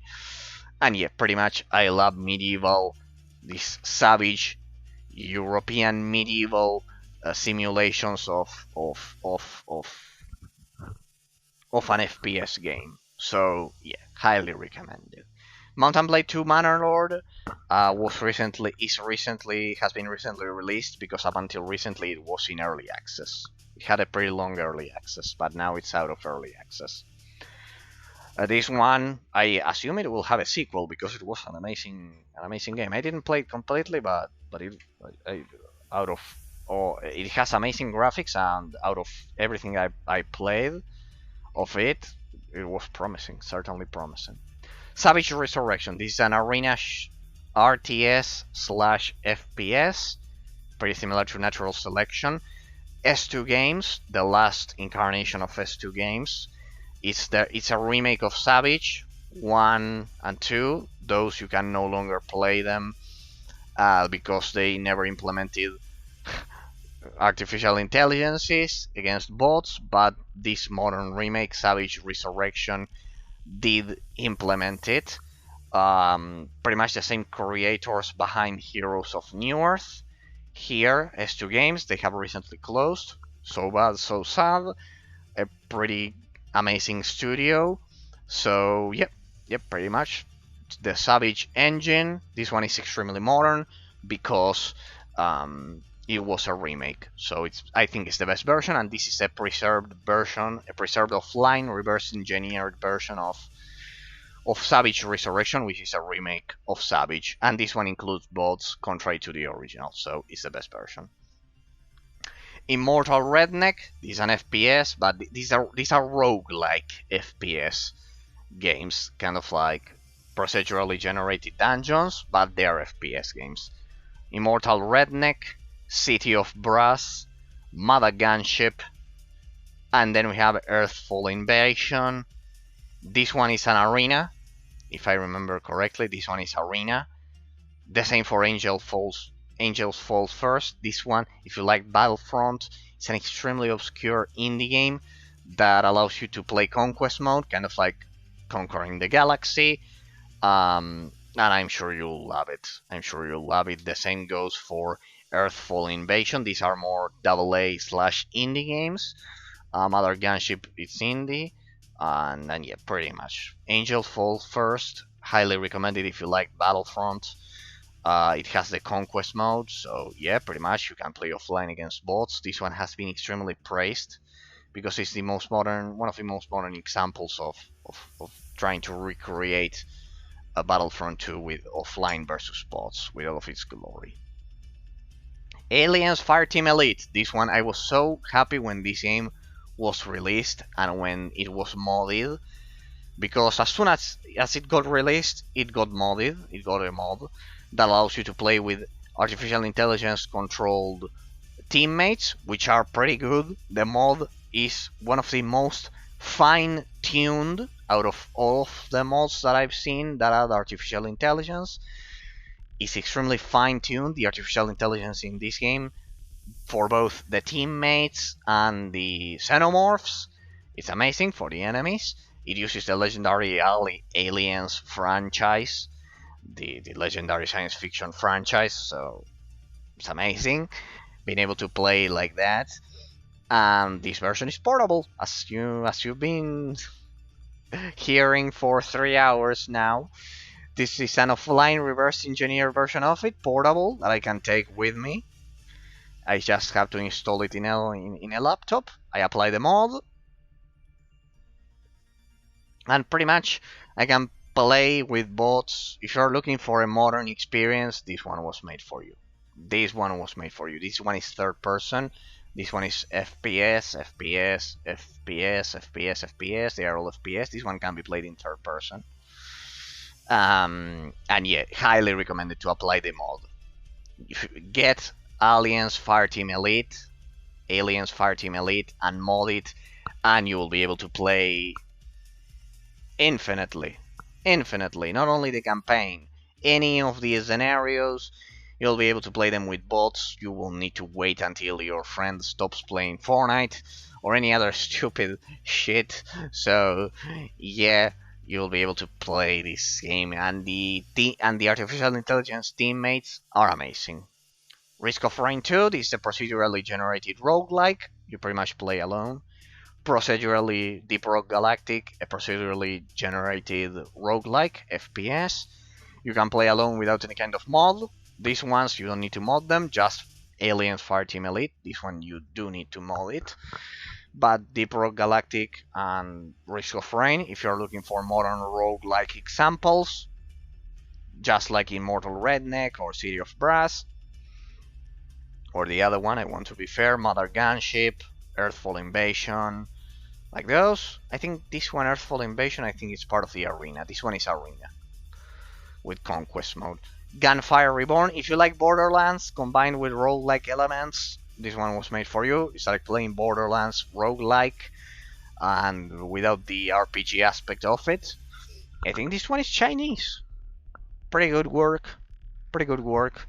Like Genshin Impact and this one, they are great examples of great games.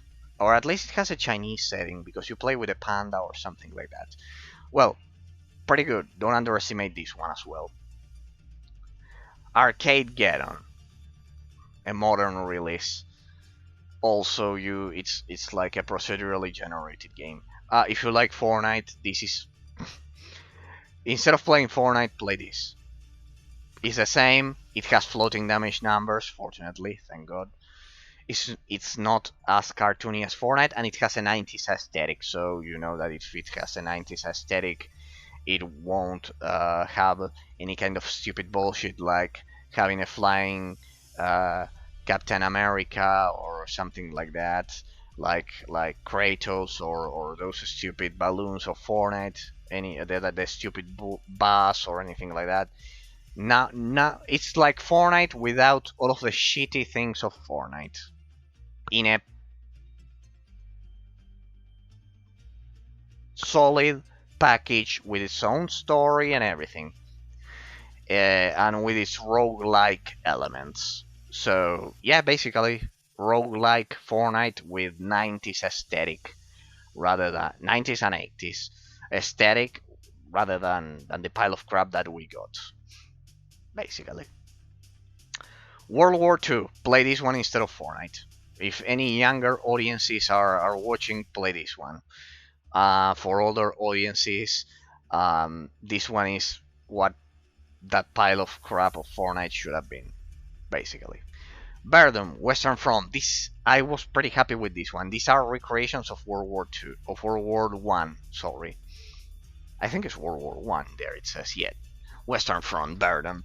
Highly recommended. The Western Front, Tannenberg, Eastern Front, and is also Italian Front, recently released. So you have all of the directions, kind of like west, east, and south. They just need to release a Norwegian, a Swedish version, a Finnish version, and we'll have all of the fronts covered. I think it's the next one that they are gonna release because they've already covered west, east, and south. They just need a Norwegian front. Back when, back in. I know, but this is World War One. No. What am I saying? No. No. Forget it. No, I was talking about World War Two. I always get them confused. No. But highly recommended. This indie studio, this has developed these 3 games. They are of extremely high quality, and they should release it. I don't know what they are gonna use as the Northern Front, but they probably will investigate and they'll find something that they can use. Highly recommended. Both of them are developed by the same company. It's also Tannenberg and Verdun. All of the fronts here. So yeah, pretty much you want to play all of them. You can play offline against bots in massive scale battles. These are the true successors of Battlefield, and they are completely playable offline. I was extremely pleased when I saw these 3. I played these 3 offline against bots, just like Battlefront, and they were a pleasant surprise. Another ideas that you can get, another games that you can play that you won't see them here. I think I've included them. I included it because it's just one in the previous year's showcase. It's Insurgency Sandstorm that you can play offline, but I don't like the aiming mechanic that they went for in there. I don't like it. The aiming mechanic. I think these are much more solid. Verdun, Tannenberg, and Isonso, uh, developed by the same company. They are amazing. It's an indie developer that gladly uh, included offline against bots because it's an old school production. So good. Land of War, the beginning. I don't know why people don't like these ones. Have pretty modern graphics. If you liked Call of Duty World War II, the aesthetics are pretty similar. And if you like old school Battlefield games, these three were made for you, without all the technological bullshit of modern Battlefield games. These three were made for you. I would also include Land of War: The Beginning, much more unknown. People usually don't like this game, basically because Verdun, Tannenberg, and Isonso are better, but I would suggest it. Still, it has offline against bots, so in my book, that's enough as to suggest the game. Just know that it's not as good as the other three. I just hope they release some kind of northern front and we would be complete here. But yeah, fortunately, this developer has been successful in releasing historically accurate versions of World War One here, and they are amazing. Gorgeous graphics, great gameplay mechanics, offline versus bots arenas with massive battles.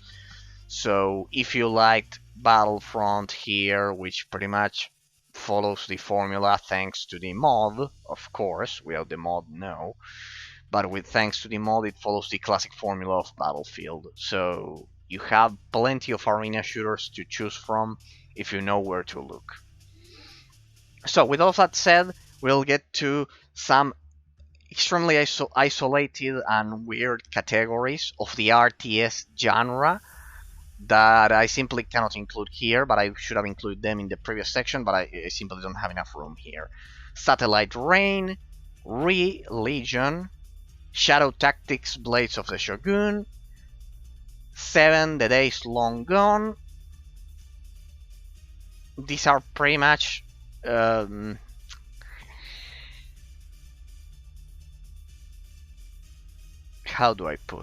how do I put it? They are kind of like stealth isometric strategy games combined with RPG. It's a pretty particular genre, not made for everyone, because you need to dominate both stealth, you need to like both genres, tactics and stealth. If you like both genres, you'll love them. But yeah, pretty obscure games, pretty obscure indie and AA games in the case of Shadow Tactics, for example. Isometric, think about Commandos, think about Desperados. I had to eliminate some of those here, but yeah, pretty much. Uh, these games are completely amazing, and I highly suggest you play them. Highly suggest you play them if you like stealth combined with isometric tactics. I think Desperados 3, I have it somewhere, or I had to relocate it. I probably deleted it and I had to reinstall it because I had to relocate it because of the genre, because it was turn-based. But well, we'll see. Yeah, because it was like gear tactics, like XCOM, and I don't like those, and that's the idea.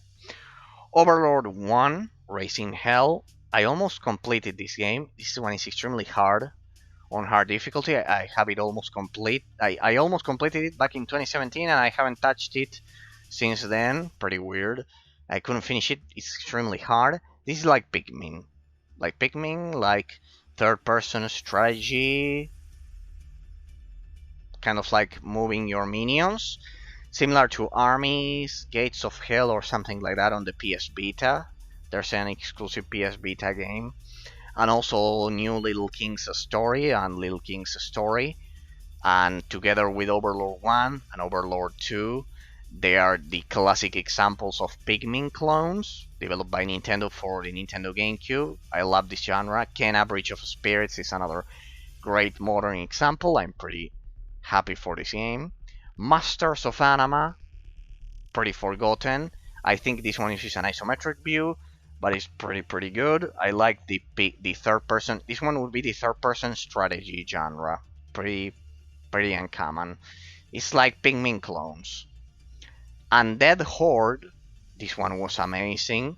You are a necromancer and you control the zombies. And recently, Undead Horde 2 was released. This one surprised me. I never thought this indie developer would create a sequel to Undead Horde, but yes, it was recently released. Highly recommended if you like Pikmin. If you like Pikmin, know that Undead Horde 1 and 2 has you covered. Mousecraft and Flockers, these last two, I include them here because they are also strategy. These are like Mario vs. Donkey Kong, March of the Minis, and Midland Mayhem. These are not like Pikmin, but well, Flockers and Mousecraft. I love this genre, kind of like Fermins, for example. I love Mario vs. Donkey Kong. You can check out the Ultimate Nintendo 3DS collection, and you'll see that I love Mario vs. Donkey Kong, the series of the Nintendo DS. So if you are looking for alternatives to those games, there aren't many, but you have Fermins on the PS Vita, and you have developed by Housemarque exclusively for the PS Vita, and you also have Mousecraft and Flockers. Highly recommended once again. Undead Horde 2 and 1.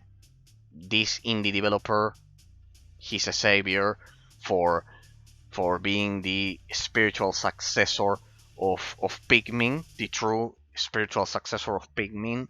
You have it right there. We will also have Pikmin 4 soon enough, so good. It's good to see that this genre hasn't died. So good. It's a niche genre, but yeah.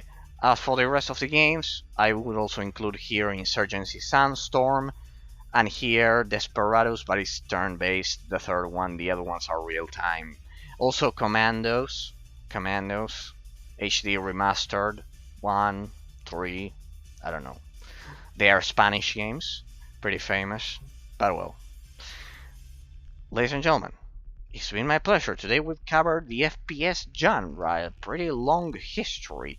The arena FPS genre with horde mode and arena. This is something that a lot of people have sadly forgotten, but it's extremely important that we remember that arena FPS games against bots were the best experience ever created, the best experiences ever created. I don't know why that philosophy of development has changed in favor of multiplayer because um, basically it's not the same. It's not the same. It's not the same playing a multiplayer FPS when compared to playing Horde mode, when compared to playing Conquest mode in Star Wars Battlefront 2, and it's not the same. It's simply not the same as the multiplayer experience because these games are meant, they have a survival aspect to them, if you know what I mean. If you're a veteran, which most of you are, because as I've said in my YouTube channel's description, it says that 99% of the people who watch my videos are between 30 to 50 years old, and I am proud of that because it means that I've created a niche, a safe haven for all of you. A pretty small niche safe haven for all of you, but I'm pretty proud of it because the FPS arena genre has been forgotten, and trust me, it's not the same trying to survive a round in Unreal Tournament 3 when compared to playing with your friends in Fortnite or in, I don't know, in Battlefield, the newest one, the 2042 or whatever it is, or I don't know, modern online only Call of Duty games playing against you, it's not the same, and it's not better. It's not better. I I personally don't like the fact that they have completely abandoned the idea of artificial intelligence development. And one more thing that I forgot. Here's one more MOBA that I couldn't showcase the other day because I was about to update it. This one is Heroish. It's the last offline MOBA that I've encountered, but it's a mobile MOBA. It's not that good. I should have included this one in the previous section, so I'll include it here at the end. It's an offline MOBA, pretty similar to Awesomenauts. If you like this one, you'll probably like this one. It's a mobile MOBA, but it plays. It's solid. It's solid. It's a bit cartoony, but it's an offline MOBA that you can also take with you. We did the reverse engineered MOBA section here, the same. And just like with those offline reverse engineered MOBAs, here you can see that the arena FPS genre deserves respect, and nowadays, sadly, it's not getting any kind of respect. Developers don't invest on bots. They don't invest on level design.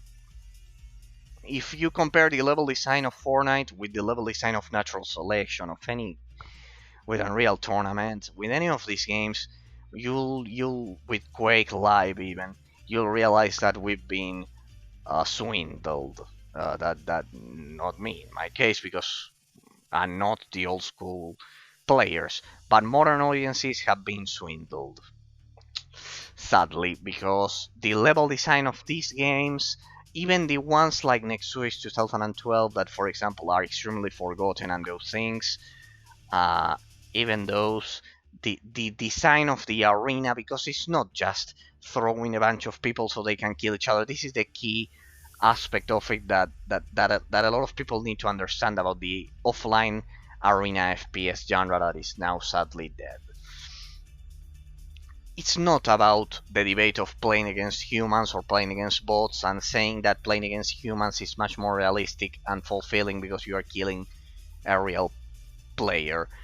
It's the fact of the level design as well, the weapon design, the philosophy. For example, remember I said that Section 8 prejudice allows you to participate in grand scale battles and feel part of the action, kind of like in a huge army.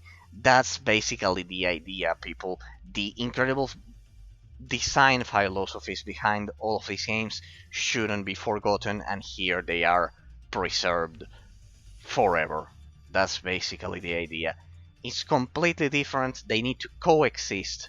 Multiplayer and arena against bots. Because if they don't coexist, if one of them, if the multiplayer, the modern multiplayer FPS games completely annihilate this legacy, we will lose sight. There will be a point in which we'll lose sight of the legacy of this genre. Kind of like when modern messages tell you not to obey your parents or your grandparents, or to ignore their history, or not to investigate your bloodline or your personal genetic legacy or those things. No, that's it. That's manipulation 101. That's manipulation 101. Kind of like those of us who live in socialist countries, we can identify them like this. Like this. Immediately. And this is also manipulation. Telling you that no, but now you can play against players. Well, perfect, but what prevents you from, the developer, me, speaking as a consumer, what prevents you from also developing a proper artificial intelligence with proper bots that I can play offline when I am not at home in a big city, or yeah, like that. It's ironic that I, who live in a big city, in a capital city, that I care so much about preservation. It's ironic, because I usually don't have internet. problems most of the time, and yes, basically, mm, it's an absolute pity and a shame that nowadays you can see that there are no that the ones defending the offline versus bots genre, they are indie developers, though they are doing a great job. You shouldn't underestimate them. This one is on the indie, by the way. That's why I would highly recommend Aliens Fireteam Elite. But yes, we have some modern examples, as you could see, that will help you if you're a fan of Horde mode in Gears of War, if you're a fan of offline FPS arena shooters against bots. I hope you can stumble upon my crazy showcase and that you can once again reconnect with this part of our childhood that has been sadly forgotten by most. Ladies and gentlemen, it's been my pleasure. Next time we will cover third-person shooters, not our non-arena first-person shooters that you can see here. Space simulation, twin stick shooters. We have a lot of things to cover in the fourth row of the showcase. Right, so thanks from the bottom of my heart once again to all of the YouTube subscribers.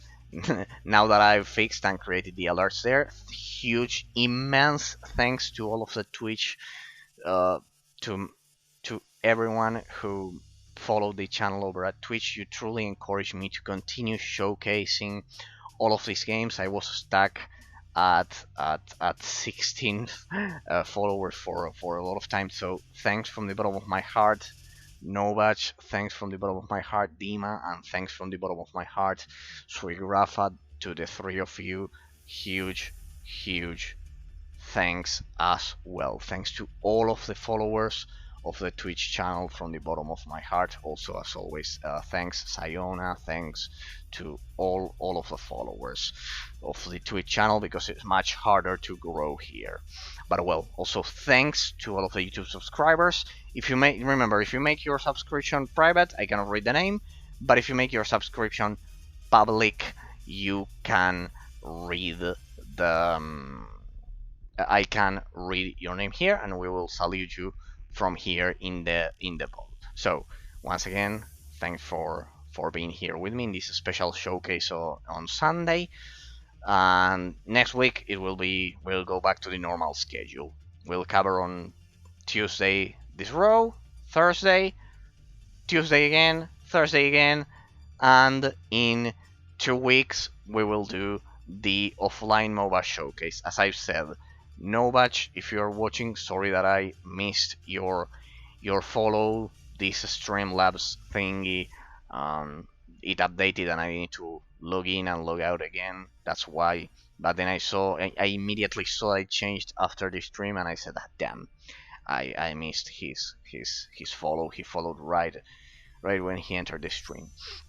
So this is my exclusive offer. It still stands. Anytime you want. Otherwise, in 2 weeks time I'll showcase it. But if you visit the stream, Novach, an exclusive sneak peek of my reverse engineered version of Heroes of New Earth, an honest offer, no compromise.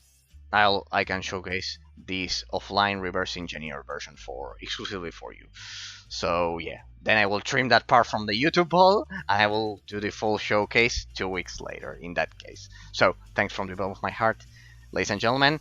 See you all next time. You have all of the Twitch and YouTube's follows and subscriptions at the beginning of the poll, right? So we're ready. Ladies and gentlemen, see you all in 2 days, on Tuesday. Have a great well, not weekend, because it's finishing right now. We're at the end of the weekend. Have a great Monday tomorrow. So have a great Monday, and we'll see each other on Tuesday. Bye bye. Have a great Monday.